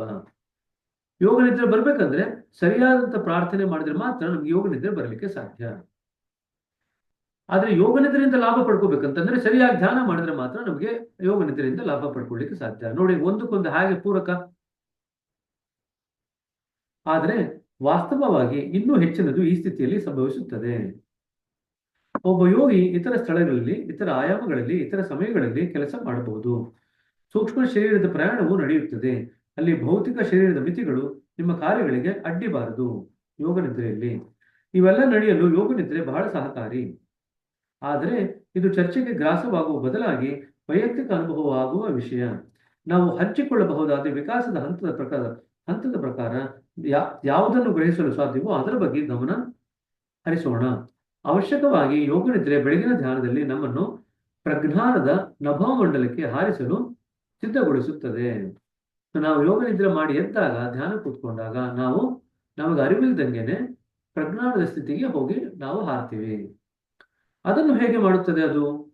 ನಾನು ಕೇಳಿದೆ. ಯಾವುದೇ ಧ್ಯಾನದ ಸ್ಥಿತಿಯನ್ನು ನಮ್ಮ ಮನೋಭಾವಗಳು ನಿರ್ಧರಿಸುತ್ತವೆ. ರಾಜು ಹೇಳಿದರು, ಈ ಮನೋಭಾವಗಳು ಕ್ರಮೇಣ ಬೆಳೆಯುತ್ತವೆ ಮತ್ತು ಕ್ರಮೇಣ ಮಾಯವಾಗುತ್ತವೆ. ನೀವು ಅಗತ್ಯ ಬಿದ್ದ ಕೂಡಲೇ ಬೆರಳು ಶಟಿಕೆಯಿಂದ ಬೇಕಾಗುವ ಧ್ಯಾನ ಭಾವವನ್ನು ಪಡೆಯಲಾರಿರಿ. ಅದು ಈಗಾಗಲೇ ನಿಮ್ಮಲ್ಲಿ ಇರಬೇಕು. ಆದರೆ ನೀವು ಬೆಳಗ್ಗೆ ಎದ್ದ ಕೂಡಲೇ ಧ್ಯಾನ ಮಾಡಿದರೆ ಆ ಭಾವ ನಿಮ್ಮಲ್ಲಿ ಯಾವಾಗ ಬೆಳೆದಿರುವ ಅವಕಾಶವಿತ್ತು? ಅದು ನೀವು ನಿದ್ರೆ ಮಾಡುತ್ತಿರುವಾಗ ಬೆಳೆದಿತ್ತು. ಸೊ ಧ್ಯಾನಕ್ಕೆ ಬೇಕಾದಂತ ಪೂರ್ವಭಾವಿಯಾದಂತ ಭಾವ, ಪೂರ್ವಭಾವಿ ತಯಾರಿ ಅಂತ ಇಟ್ಕೊಳ್ರಿ. ಅದನ್ನು ನಾವು ನಿದ್ದೆನಲ್ಲೇ ಮಾಡ್ಕೊಳ್ತೀವಿ. ಸೊ ಧ್ಯಾನಕ್ಕೆ ಬೇಕಾದಂತ ಸ್ಥಿತಿಯ ಪೂರ್ವಭಾವಿ ತಯಾರಿ ನಾವು ಯೋಗ ನಿದ್ರೆನಲ್ಲೇ ಮಾಡ್ಕೊಂಡಾಗ, ನಾವು ಧ್ಯಾನಕ್ಕೆ ಕೂತ್ಕೊಂಡಿದ್ದ ತಕ್ಷಣನೇ ನಾವು ಪ್ರಜ್ಞಾನದ ಸ್ಥಿತಿಗೆ ಹೋಗ್ತೀವಿ. ಇದಕ್ಕಾಗಿ ನಾವು ಮಲಗುವ ಸಮಯದಲ್ಲಿ ಸರಿಯಾದ ಬೀಜವನ್ನು ಬಿತ್ತಬೇಕು. ನಾನು ಹೇಳಿದೆ, ಹೌದು ಎಂದರು ದಾಜಿ. ಮಲಗುವ ಸಮಯದ ಪ್ರಾರ್ಥನೆಯು ಮೂಲದೊಂದಿಗೆ ಒಂದಾಗುವ ನಿರೀಕ್ಷೆಯುಳ್ಳ ಪ್ರಾರ್ಥನಾಮಯ ಪ್ರಜ್ಞೆಯಲ್ಲಿ ಪ್ರಚೋದಿಸುತ್ತದೆ. ಈ ನಿರೀಕ್ಷೆ ರಾತ್ರಿ ಪೂರ್ತಿ ತುಂಬಿಕೊಳ್ಳುತ್ತದೆ ಮತ್ತು ಬೆಳಗಿನ ಹೊತ್ತಿಗೆ ನಾವು ಧ್ಯಾನವನ್ನು ಅಂತರಂಗದ ಹಿಗ್ಗಿನೊಂದಿಗೆ ಮಾಡಲು ಹೊರತಾಗಿ ಅದು ನಮ್ಮನ್ನು ಮೂಲ ಸ್ಥಿತಿಯ ಆಕರ್ಷಿಸುತ್ತದೆ. ಏನಾಗುತ್ತೆ? ಪ್ರಾರ್ಥನಾಮಯ ಪ್ರಜ್ಞೆಯನ್ನು ಪ್ರಚೋದಿಸುತ್ತದೆ. ಸರಿಯಾಗಿ ಪ್ರಾರ್ಥನೆ ಧ್ಯಾನ ಮಾಡಿ ಮಲ್ಕೊಂಡಾಗ ಪ್ರಾರ್ಥನಾಮಯ ಪ್ರಜ್ಞೆ ಸೃಷ್ಟಿಯಾಗುತ್ತೆ. ಆ ಪ್ರಾರ್ಥನಾಮಯ ಪ್ರಜ್ಞೆ ಸೃಷ್ಟಿಯಾದಾಗ ನಾವೇನ್ ಮಾಡ್ತೀವಿ? ರಾತ್ರಿ ಪೂರ್ತಿ ಈ ನಿರೀಕ್ಷೆ ತುಂಬಿಕೊಂಡಿರ್ತೀವಿ. ಏನ್ ನಿರೀಕ್ಷೆ ಮಾಡ್ತಾ ಇರ್ತೀವಿ? ಆ ಭಗವಂತನ ಜೊತೆಗೆ ಮತ್ತೆ ಮಿಲನ ಆಗುವಂತ ನಿರೀಕ್ಷೆ. ಆ ನಿರೀಕ್ಷೆ ತುಂಬಿಕೊಂಡಿರ್ತೀವಿ. ಆದ್ರೆ ನಿದ್ದೆನಲ್ಲಿ ಅದಾದ್ರೂ ನಮ್ಗೆ ಗೊತ್ತಾಗಲ್ಲ. ಆದ್ರೆ ನಿರೀಕ್ಷೆ ಮಾತ್ರ ಹಾಗೆ ಇರುತ್ತೆ ಸುಪ್ತ ಪ್ರಜ್ಞೆಯಲ್ಲಿ. ಬೆಳಗ್ಗೆ ಎದ್ದ ತಕ್ಷಣನೇ ನೀವು ಅದೇ ನಿರೀಕ್ಷೆ ಇಟ್ಕೊಂಡು ನೀವು ಧ್ಯಾನಕ್ಕೆ ಇಳಿದಾಗ ಆ ನಿರೀಕ್ಷೆಯ ಒಂದು ಫಲದ ಪ್ರಕಾರ ನಾವು ಭಗವಂತನಲ್ಲಿ ಬೇಗ ಐಕ್ಯವಾಗಲಿಕ್ಕೆ ಸಾಧ್ಯವಾಗುತ್ತೆ. ಧ್ಯಾನದಲ್ಲಿ ಬೇಗ ಆಳಕ್ಕೆ ಹೋಗ್ಲಿಕ್ಕೆ ಸಾಧ್ಯವಾಗುತ್ತೆ. ಇದು ನಾವು ಸರಿಯಾಗಿ ಪ್ರಾರ್ಥನೆ ಮಾಡಿದ್ರೆ ನಮ್ಗೆ ಆಗ್ತಕ್ಕಂಥ ಲಾಭ. ಸರಿನಾ? ರಾತ್ರಿ ಹೊತ್ತು ನಾವು ಪ್ರಾರ್ಥಿಸುತ್ತೇವೆ, ನಂತರ ಮಲಗುತ್ತೇವೆ. ನಾನು ಹೇಳಿದೆ, ಬೆಳಗಿನ ಹೊತ್ತು ಸಹ ನಾವು ಪ್ರಾರ್ಥಿಸುತ್ತೇವೆ, ಆದರೆ ನಾವು ಧ್ಯಾನಿಸುತ್ತೇವೆ. ನಾವು ನಿದ್ದೆಗೆ ಜಾರುವೋ ಅಥವಾ ಧ್ಯಾನಿಸಲು ತೊಡಗುವೋ ಎಂಬುದನ್ನು ಯಾವುದು ನಿರ್ಧರಿಸುತ್ತದೆ? ರಾತ್ರಿ ಏನ್ ಮಾಡ್ತೀವಿ? ಪ್ರಾರ್ಥನೆ ಧ್ಯಾನ ಮಾಡಿ ನಿದ್ದೆಗೆ ಹೋಗ್ತೀವಿ. ಬೆಳಗ್ಗೆ ಪ್ರಾರ್ಥನೆ ಧ್ಯಾನ ಮಾಡಿ ಎಚ್ಚರವಾಗಿರ್ತೀವಿ. ಹಾಗಾಗಿ ನಿದ್ದೆಗೆ ಹೋಗ್ತೀವೋ, ಎಚ್ಚರವಾಗಿರ್ತೀವೋ ಅಥವಾ ಧ್ಯಾನ ಮಾಡ್ತೀವೋ ಅಂತ ಯಾವುದು ನಿರ್ಧರಿಸುತ್ತೆ? ನಮ್ಮ ಪ್ರಜ್ಞಾಪೂರ್ವಕ ಉದ್ದೇಶ. ನಾವು ಏನು ಉದ್ದೇಶ ಇಟ್ಕೊಂಡು ಮಾಡ್ತಾ ಇದೀವಿ ಅದ್ರ ಪ್ರಕಾರ ಅದು ಪ್ರಾರ್ಥನೆ ಕೆಲಸ ಮಾಡುತ್ತೆ. ನಾವು ಬೆಳಿಗ್ಗೆ ಧ್ಯಾನಿಸಲು ತೊಡಗುವ ಮುನ್ನ ಪ್ರಾರ್ಥನೆಯನ್ನು ಸಲ್ಲಿಸಿದಾಗ ರಾತ್ರಿ ಮಾಡಿದಂತೆ 2-3 ಸಲ ಪ್ರಾರ್ಥನೆಯನ್ನು ಹೇಳಿಕೊಳ್ಳುವುದಿಲ್ಲ. ಸೊ ಬೆಳಗ್ಗೆ ಒಂದೇ ಸಲ ಹೇಳ್ಕೊಳ್ತೀವಿ. ನಾವು ಅದನ್ನು ಒಂದು ಸಲ ಮಾತ್ರ ಹೇಳಿಕೊಂಡರೆ ಧ್ಯಾನ ಮಾಡಲು ತೊಡಗುತ್ತೇವೆ. ಅದು ಏಕೆ? ನಾನು ಕೇಳಿದೆ. ನೀವು ಮಲಗುವ ಸಮಯದಲ್ಲಿ ಸರಿಯಾದ ಭಾವದಿಂದ ಪ್ರಾರ್ಥನೆಯನ್ನು ಮಾಡಿದರೆ ಆ ಪ್ರಾರ್ಥನಾಮಯ ಸ್ಥಿತಿ ನೀವು ಬೆಳಗ್ಗೆ ಎದ್ದಾಗಲೂ ನಿಮ್ಮೊಂದಿಗೆ ಇರುತ್ತದೆ. ಅದಿಲ್ಲದಿದ್ದರೂ ನಿಮಗೆ ಬೇಕಾಗಿರುವುದು ಒಂದು ಲಘು ನೆನಪು ಮಾತ್ರ. ಕೇವಲ ಚಾಟಿಯ ನೆರಳಿನಿಂದಲೇ ಕುದುರೆ ಓಡುವಂತೆ ನಮ್ಮ ಒಂದು ಸಲದ ಪ್ರಾರ್ಥನೆಯಿಂದ ನಮ್ಮ ಅಂತರಂಗದ ಜೀವಗಳೇ ತುಂಬುವುದು. ಪ್ರಜ್ಞಾತೀತದ ನಭಮಂಡಲದಲ್ಲಿ ಹಾರುವುದು ಈಗ ಮಕ್ಕಳ ಆಟದಂತೆ ಮಕ್ಕಳ ಆಟಿಕೆ ಅಂತಿರುತ್ತದೆ. ಸೊ ಈಗ ಬೆಳಗ್ಗೆ ಎದ್ದು ಒಂದು ಸತಿ ನಾವೇನ್ ಪ್ರಾರ್ಥನೆ ಮಾಡ್ತೀವಲ್ಲ, ಅದು ಕುದುರೆಗೆ ಚಾಟಿಯ ನೆರಳನ್ನು ತೋರಿಸ್ದಂಗೆ. ಚಾಟಿನೇ ತೋರಿಸ್ತಾ ಇಲ್ಲ, ಚಾಟಿಯ ನೆರಳನ್ನು. ಅಲ್ಲಿಗೆ ಬೆಳಗ್ಗೆ ಪ್ರಾರ್ಥನೆ ಮಾಡ್ತೀವಲ್ಲ, ಅದು ರಾತ್ರಿ ಸರಿಯಾಗಿ ಪ್ರಾರ್ಥನಾಮಯ ಸ್ಥಿತಿಯಲ್ಲಿದ್ರೆ ಆ ಪ್ರಾರ್ಥನಾಮಯ ಸ್ಥಿತಿ ಆಲ್ರೆಡಿ ಹಂಗಿರೋದ್ರಿಂದ ಪ್ರಾರ್ಥನಾಮಯ ಸ್ಥಿತಿ ಏನಾಗ್ತಿದೆ? ಭಗವಂತನ ಜೊತೆಗೆ ಐಕ್ಯವಾಗಬೇಕು ಅಂತ ನಿಮ್ಮ ಹೃದಯ ಆಲ್ರೆಡಿ ಮಿಡಿತಾ ಇದೆ. ಧ್ಯಾನಕ್ಕೆ ಕೂತ್ಕೊಂಡಿದ ತಕ್ಷಣನೇ, ಪ್ರಾರ್ಥನಾ ಒಂದ್ಸತಿ ಹೇಳ್ಕೊಂಡಿದ ತಕ್ಷಣನೇ ಅದು ಭಗವಂತನ ಜೊತೆ ಮಿಲನ ಆಗ್ಲಿಕ್ಕೆ ಅದು ಆಳಕ್ಕೆ ಹೊರಟು ಹೋಗುತ್ತೆ. ಇದು ಪ್ರಾರ್ಥನೆಯಿಂದ ನಮ್ಗೆ ಆಗ್ತಕ್ಕಂಥ ಲಾಭ. ರಾತ್ರಿ ಪ್ರಾರ್ಥನೆ ಸರಿಯಾಗಿ ಮಾಡಿ. ಹಾಗಾಗಿ ನಾವು ಬೆಳಗ್ಗೆ 2-3 ಸಲ ಪ್ರಾರ್ಥನೆ ಮಾಡುವಂತ ಅಗತ್ಯ ಇಲ್ಲ, ಒಂದೇ ಸತಿ ಮಾಡಿದ್ರೆ ಸಾಕು. ಯಾಕೆ? ರಾತ್ರಿ ನಾವು ಪ್ರಾರ್ಥನಾಮಯ ಧ್ಯಾನ ಮಾಡಿದಾಗ ಪ್ರಾರ್ಥನಾಮಯ ಸ್ಥಿತಿಯಲ್ಲಿ ಇರ್ತೀವಿ. ಅದೇ ಸ್ಥಿತಿಯಲ್ಲಿ ಎಚ್ಚರ ಆಗಿ ನಾವು ರಾತ್ರಿ ಪೂರ್ತಿ ಅದೇ ಒಂದು ಹಂಬಲದಲ್ಲಿ ಇರ್ತೀವಿ. ಭಗವಂತನ ಜೊತೆಗೆ ಮಿಲನ ಆಗ್ಬೇಕು ಅನ್ನೋ ಹಂಬಲದಲ್ಲಿ ಇರ್ತೀವಿ ರಾತ್ರಿ. ಆದ್ರೆ ರಾತ್ರಿ ಭಗವಂತನ ಜೊತೆ ಮಿಲನ ಆಗ್ಬೇಕು ಅಂತ ಹೇಳಿ ಹಂಬಲ ಇದ್ರೂ ಕೂಡ ನಿದ್ದೆ ಮಾಡ್ತಿರೋ ಕಾರಣದಿಂದ ಅದು ಆಳಕ್ಕೆ ಹೋಗ್ಲಿಕ್ಕೆ ಆಗಲ್ಲ. ಅದೇ ಬೆಳಗ್ಗೆ ಎಚ್ಚರ ಆಗಿದ ತಕ್ಷಣನೇ ಆ ಹಂಬಲ ಆಳಕ್ಕೆ ಹೋಗ್ಲಿಕ್ಕೆ ಸಾಧ್ಯ. ಯಾಕಂದ್ರೆ ನಾವು ಎಚ್ಚರಿಕೆಯಿಂದ ಧ್ಯಾನ ಮಾಡ್ತೀವಿ. ಸರಿನಾ? ಇದಿಷ್ಟು ಪ್ರಾರ್ಥನೆಯಿಂದ ನಮ್ಗೆ ಆಗ್ತಕ್ಕಂಥ ಲಾಭಗಳು. ಸರಿ, ಇದರಲ್ಲಿ ಏನಾದ್ರು ಪ್ರಶ್ನೆಗಳಿದ್ರೆ ಕೇಳಿದ್ರೆ ಮುಂದಕ್ಕೆ ಹೋಗ್ಲಿಕ್ಕೆ ಮುಂಚೆ ಏನಾದ್ರೂ 1-2 ಪ್ರಶ್ನೆಗಳನ್ನ ತಗೋಣ. ಬ್ರದರ್, ಈಗ ನಾವು ಯೋಗ ನಿದ್ರೆಯಲ್ಲಿ ಇರ್ತೀವಿ, ಎಲ್ಲ ಪ್ರಾರ್ಥನಾಮಯ ಸ್ಟೇಜ್ ಅಲ್ಲಿ ನಾವು ಮಲಗಿರ್ತೀವಿ. ನಮಗ್ ಕನಸು ಬೀಳುತ್ತಲ್ವಾ, ಅದೇನು ಇದಕ್ಕೆ ತೊಂದರೆ ಆಗೋದಿಲ್ವಾ? ಇನ್ಫ್ಯಾಕ್ಟ್ ಯೋಗ ನಿದ್ರೆಯಲ್ಲಿ ಸರಿಯಾಗಿ ನಾವು ಮಾಡಿದ್ದೇ ಆದ್ರೆ ಎಷ್ಟೊಂದು ಸಂಸ್ಕಾರಗಳು ನಮ್ಮ ಕನಸಿನಲ್ಲಿ ನಮ್ಮಿಂದ ಬಿಟ್ಟು ಹೋಗುತ್ತೆ. ಸೊ ಒಂದು ಸಾಧ್ಯತೆ ಏನಪ್ಪಾ ಅಂತಂದ್ರೆ, ನೀವು ಕನಸುಗಳನ್ನು ಜಾಸ್ತಿ ಕಾಣ್ತೀರ. ಸಪೋಸ್ ನೀವು ಪ್ರಾರ್ಥನಾಮಯ ಸ್ಥಿತಿಯಲ್ಲಿ ಮಲ್ಕೊಂಡ್ರಿ ಅಂತ ಇಟ್ಕೊಳ್ರಿ, ಯೋಗ ನಿದ್ರೆಯಲ್ಲಿ ಮಲ್ಕೊಂಡ್ರಿ. ಯೋಗ ನಿದ್ರೆಯಲ್ಲಿ ಮಲ್ಕೊಳ್ತು ಅಂತ ಪರಿಣಾಮ ಏನಪ್ಪಾ ಅಂತಂದ್ರೆ, ಅದು ನಮ್ಮ ಹೃದಯವನ್ನು ಸ್ವಚ್ಛಗೊಳಿಸುತ್ತೆ. ಹೃದಯ ರಾತ್ರಿ ಸ್ವಚ್ಛಗೊಳ್ಬೇಕು ಅಂತಂದ್ರೆ ಏನಾಗ್ಬೇಕು? ಕನಸು ಬೀಳ್ಬೇಕು. ಸೊ ನಮ್ಮ ಸಂಸ್ಕಾರಗಳೆಲ್ಲ ಈಗ ಕನಸಿನ ರೂಪದಲ್ಲಿ ಮೇಲಕ್ಕೆ ಬರ್ಲಿಕ್ಕೆ ಶುರು ಆಗುತ್ತೆ. ಸೊ ಹೆಚ್ಚಿಗೆ ಕನಸುಗಳನ್ನ ಕಾಣಲಿಕ್ಕೆ ಶುರು ಮಾಡ್ತೀರಾ. ಅರ್ಥ ಆಯ್ತಾ? ಸೊ ಕಾಲಕ್ರಮೇಣದಲ್ಲಿ ಆ ಕನಸೆಲ್ಲ ಕಮ್ಮಿ ಆಗ್ಲಿಕ್ಕೆ ಶುರು ಆಗುತ್ತೆ. ನಾವು ಸರಿಯಾಗಿ ಧ್ಯಾನ ಮಾಡಿದ್ರೆ, ಸರಿಯಾಗಿ ಪ್ರಾರ್ಥನೆ ಮಾಡಿದ್ರೆ ನಮ್ಮ ನಿದ್ದೆ ಮೇಲೆ, ಕನಸಿನ ಮೇಲೆ ಏನ್ ಪರಿಣಾಮ ಆಗುತ್ತೆ ಅಂತ ನಾವು ನೋಡ್ಕೋಬೇಕು. ಸರಿನಾ? ಏನಾಗುತ್ತೆ ಅಂತಂದ್ರೆ, ಸರಿಯಾಗಿ ನಾವು ಪ್ರಾರ್ಥನೆ ಮಾಡಿ ಮಲ್ಕೊಂಡ್ರೆ, ಯೋಗ ನಿದ್ರೆಯಲ್ಲಿ ಮಲ್ಕೊಂಡ್ರೆ ಅಲ್ಲಿ ಇರ್ತಕ್ಕಂಥ ಸಂಸ್ಕಾರಗಳನ್ನ ಅದು ಹೊರಗಡೆ ಹಾಕ್ಲಿಕ್ಕೆ ಶುರು ಮಾಡುತ್ತೆ. ಅದರ ಒಂದು ಪ್ರಕೃತಿಯಲ್ಲಿ ಅದು ಹೊರಗಡೆ ಬರ್ಬೇಕಂದ್ರೆ ನಿದ್ದೆ ಮಾಡ್ತಾ ಇದೀವಿ. ಹೆಂಗ್ ಹೊರಗಡೆ ಬರ್ಲಿಕ್ಕೆ ಸಾಧ್ಯ? ಕನಸಿನ ರೂಪದಲ್ಲಿ ಹೊರಗಡೆ ಬರುತ್ತೆ. ಎಷ್ಟೋ ಒಂದು ಕನಸು ಬೀಳ್ಲಿಕ್ಕೆ ಶುರು ಆಗುತ್ತೆ. ಆ ಕನಸಿನ ರೂಪದಲ್ಲಿ ಎಲ್ಲ ಹೊರಗಡೆ ಹಾಕ್ಲಿಕ್ಕೆ ಶುರು ಆಗುತ್ತೆ. ನಿನ್ನೆ ಯಾರೋ ಒಬ್ರು ಹೇಳ್ತಾ ಇದ್ರು, ಅವ್ರ ಮನೆಯವರೆಲ್ಲ ಸುಮಾರು ಜನ ಹೋಗ್ಬಿಟ್ಟಿದ್ದಾರಂತೆ. ಆ ಸಿಸ್ಟರ್ ಧ್ಯಾನ ಮಾಡ್ಬೇಕಾದ್ರೆ ಇತ್ತೀಚೆಗೆ ಅವರ ವ್ಯಕ್ತಿಗಳು ಯಾರೆಲ್ಲ ಹೋದ್ರಲ್ಲ, ಅವ್ರ ಯಜಮಾನ್ರು, ಅವ್ರ ಚಿಕ್ಕಪ್ಪ, ದೊಡ್ಡಪ್ಪ, ಅವ್ರು ಯಾರೆಲ್ಲ ಹೋಗಿದಾರಲ್ಲ, ಅವರೆಲ್ಲ ಇವಾಗ ನಂಗೆ ಧ್ಯಾನದಲ್ಲಿ ಬರ್ತಾ ಇದ್ದಾರೆ ಅಂತ ಹೇಳಿದ್ರು. ಧ್ಯಾನದಲ್ಲೂ ಬರ್ಲಿಕ್ಕೆ ಸಾಧ್ಯ ಇದೆ, ಕನಸಿನಲ್ಲೂ ಬರ್ಲಿಕ್ಕೆ ಸಾಧ್ಯ ಇದೆ. ಏನಾಗ್ತಾ ಇದೆ? ಅದು ಅವರ ಹೃದಯವನ್ನು ಬಿಟ್ಟು ಹೋಗ್ತಾ ಇದೆ. ಸಂಸ್ಕಾರಗಳು, ಅವ್ರು ಯಾರೆಲ್ಲ ಹೋಗಿದಾರಲ್ಲ ಅವ್ರ ಬಗೆಗಳೆಲ್ಲ ಸಂಸ್ಕಾರಗಳಿತ್ತಲ್ಲ, ಆ ಸಂಸ್ಕಾರಗಳೆಲ್ಲ ಹೋಗ್ಬೇಕಲ್ವ ಹೃದಯದಿಂದ, ಅದೆಲ್ಲ ಹೋಗ್ಲಿಕ್ಕೆ ಶುರು ಆಗ್ತಾ ಇದೆ. ಅದು ಒಳ್ಳೇದೇ ಆಯ್ತು. ಅರ್ಥ ಆಯ್ತಾ? ಅವ್ರ ಬಗ್ಗೆ ನಮಗೆ ನೆನಪು ಬರಲ್ಲ. ಧ್ಯಾನದಲ್ಲಿ ಕೂತ್ಕೊಂಡಾಗ ಅವರೆಲ್ಲ ಬಂದಂಗೆ ಭಾಸವಾಗುತ್ತೆ. ಅವ್ರ ಜೊತೆ ಇದ್ದಂಗೆ, ಅವ್ರ ಜೊತೆ ಮಾತಾಡ್ದಂಗೆ, ಅವರ ಇರುವಿಕೆ ಇದ್ದಂಗೆ ನಮ್ಗೆ ಭಾಸವಾಗುತ್ತೆ. ಕನಸಿನಲ್ಲೂ ಅದೇ ರೀತಿ ಆಗುತ್ತೆ.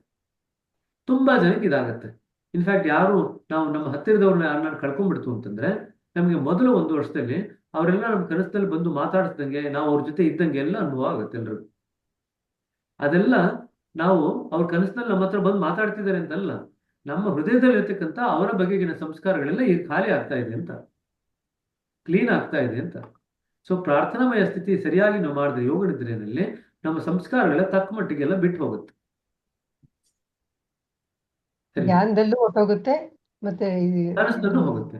ಅದು ಗುರುಗಳ ಕೆಲಸ. ಗುರುಗಳು ಏನ್ ಮಾಡ್ತಾರೆ, ನೀವು ಎಚ್ಚರವಾಗಿದ್ದಾಗ ಅನುಭವಿಸುವಂತ ಸಂಸ್ಕಾರದ ಫಲನ ಗುರುಗಳು ನಿಮಗೆ ಕನಸಿನಲ್ಲಿ ಕೊಡ್ತಾರೆ. ಯಾರಿಗೋ ಎಚ್ಚರವಾಗಿರ್ಬೇಕಾದ್ರೆ ಬಿದ್ದು ಕಾಲು ಮುರ್ಕೋಬೇಕು ಅಂತ ಇರುತ್ತೆ, ಅದು ಎಚ್ಚರಿಕೆ ಸ್ಥಿತಿನ ತಂದು ಕೊಡಲ್ಲ. ಅವ್ರು ಏನ್ ಮಾಡ್ತಾರೆ, ಅದೇ ಸ್ಥಿತಿನ ಧ್ಯಾನದಲ್ಲಿ ಕೊಡ್ತಾರೆ, ಇದ್ರಲ್ಲಿ ಕೊಡ್ತಾರೆ, ನಿದ್ದೆನಲ್ಲಿ ಕೊಡ್ತಾರೆ. ನಿದ್ದೆನಲ್ಲಿ ಬೀಳ್ತೀರಾ, ನಿದ್ದೆನಲ್ಲಿ ಕಾಲು ಮುರಿಯುತ್ತೆ, ನಿದ್ದೆನಲ್ಲಿ ಅಡ್ತೀರಾ, ನೋವನ್ನು ಅನುಭವಿಸ್ತೀರಾ. ಆದ್ರೆ ಎಚ್ಚರವಾಗಿದ್ದಾಗ ಎಲ್ಲ ಚೆನ್ನಾಗೇ ಇರ್ತೀರ. ಆ ಸಂಸ್ಕಾರಗಳು ಅಲ್ಲಿ ಕರೆಗೆ ಹೋಗುತ್ತೆ, ಅದರ ಫಲ. ಸರಿನಾ?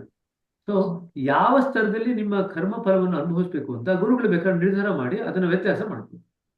ಸೊ ದಟ್ ನಿಮಗೆ ಈ ಎಚ್ಚರಿಕೆ ಅವಸ್ಥೆಯ ಜೀವನ ಇದೆಯಲ್ಲ, ಅದರಲ್ಲಿ ಯಾವುದೇ ನಿಮಗೆ ತೊಂದರೆ ಆಗದಿರೋಂಗೆ ನೋಡ್ಕೋಬಹುದು. ಸರಿನಾ? ಅದು ಗುರುಗಳ ಕೆಲಸ. ಗುರುಗಳ ಕೆಲಸ ನಾವು ಆಗ್ಬೇಕಂತಂದ್ರೆ ಗುರುಗಳ ಕೆಲಸ ಮಾಡೋ ರೀತಿಯಲ್ಲಿ ನಾವು ಅನುವು ಮಾಡ್ಕೊಡ್ಬೇಕು. ಸರಿಯಾದಂತ ರೀತಿಯಲ್ಲಿ ಪ್ರಾರ್ಥನೆ ಮಾಡ್ಕೊಂಡಾಗ ಗುರುಗೆ ನಾವು ಸ್ಥಾನ ಕೊಡ್ತೀವಿ, ಕೆಲಸ ಮಾಡಪ್ಪ ಅಂತ. ಆಗ ಗುರುಗಳು ನಿದ್ದೆನಲ್ಲೂ ಕೆಲಸ ಮಾಡ್ತಾರೆ. ಇನ್ಫ್ಯಾಕ್ಟ್ ಬಾಬೂಜಿ ಅವರು ಎಷ್ಟೋ ಸತಿ ಹೇಳೋರು, ಎಚ್ಚರಿಕೆಯಿಂದಿದ್ದಾಗ ನೀವೆಲ್ಲರೂ ಕೆಲಸಕ್ಕೆ ಅಡ್ಡಿಪಡಿಸ್ತೀವಿ, ನೀವು ನಿದ್ದೆ ಮಾಡ್ತಿರ್ಬೇಕಾದ್ರೆ ಜಾಸ್ತಿ ಕೆಲಸ ಮಾಡ್ತೀನಿ ಅಂತ. ನಿದ್ದೆ ಮಾಡ್ತಿರ್ಬೇಕಾದ್ರೆ ಅಹಂನ ಅಡ್ಡಿ ಇರಲ್ಲ, ಈಗೋ ಅಡ್ಡ ಬರಲ್ಲ. ನಿದ್ದೆನಲ್ಲಿ ಈಗೋ ನ್ಯೂಟ್ರಲ್ ಆಗಿರುತ್ತೆ. ಆಗ ಕೆಲಸ ಮಾಡೋದು ಬಹಳ ಸುಲಭ. ಸರಿ ಸರಿ. ಪ್ರಾರ್ಥನೆ ಬಗ್ಗೆ ಸಾಕಷ್ಟು ಪ್ರಶ್ನೆಗಳನ್ನ ಕೇಳ್ತಾರೆ, ದಯವಿಟ್ಟು ಅದನ್ನು ಚೆನ್ನಾಗಿ ಓದ್ಕೊಳ್ಳಿ. ಸರಿನಾ? ಬ್ರದರ್, ನಾಗರತ್ನ ಅವರೇ, ಅದು PDF ಎಲ್ಲ ಕಡೆ ಪರಿವರ್ತನೆ ರೂಪಾಂತರ ಅಂತ ಕೊಟ್ಟಿದ್ದಾರಲ್ಲ, ಪರಿವರ್ತನೆ ರೂಪಾಂತರ 2 ಒಂದೇನಾ? ಪ್ರಾರ್ಥನೆ ಉದ್ದೇಶ ಪರಿವರ್ತನೆ ಅಂತ ಕೊಟ್ಟಾರೆ. PDF ಅಲ್ಲಿ ಎಲ್ಲ ಕಡೆ ಪರಿವರ್ತನೆ ರೂಪಾಂತರ ಅಂತ ಕೊಟ್ಬಿಟ್ಟಿದ್ದಾರೆ. 2 ಒಂದೇ, ತೊಂದರೆ ಇಲ್ಲ. ಪರಿವರ್ತನೆ ಅಂತ ಬಂದ್ರು ಕೂಡ ಪರವಾಗಿಲ್ಲ, ಪರಿವರ್ತನೆ ರೂಪಾಂತರ ಅಂತ ಕೂಡ ಪರವಾಗಿಲ್ಲ. ನಿಮಗೆ PDF ಹಂಗೆ ಕೊಟ್ಟಿದ್ದಾರೆ ಅಂತಂದ್ರೆ ಹಂಗೆ ಬರೀರಿ. ಬೇಕಾದ್ರೆ ಬ್ರಾಕೆಟ್ ಅಲ್ಲಿ ರೂಪಾಂತರ ಅಂತ ಹಾಕ್ರಿ, ಪರಿವರ್ತನೆ ಅಂತ ಹಾಕ್ರಿ, ಬ್ರಾಕೆಟ್ ಅಲ್ಲಿ ರೂಪಾಂತರ ಅಂತ ಹಾಕ್ರಿ. ಏನ್ ಕಳ್ಕೊಡ್ತೀರ? ಸರಿನಾ? ಬಟ್ ಅದಕ್ಕೆ ನಿಮಗೆ ಏನು ಅಂಕಗಳನ್ನ ಏನ್ ಕಡಿಮೆ ಮಾಡಲ್ಲ, ಏನ್ ಚಿಂತೆ ಮಾಡಲ್ಲ. ಪ್ರಾರ್ಥನೆಯ ಒಂದು ಉದ್ದೇಶ ಪರಿವರ್ತನೆ ಅಂತ ಬರೆದ್ರೆ, ರೂಪಾಂತರ ಅಂತ ಬರೆದ್ರು ಬರೀದೇ ಇದ್ರು ಅದಕ್ಕೆ ನಿಮ್ಗೆ ಏನು ಅಂಕಗಳೇನು ಹೋಗಲ್ಲ, ಚಿಂತೆ ಮಾಡಿ. ಸರಿನಾ?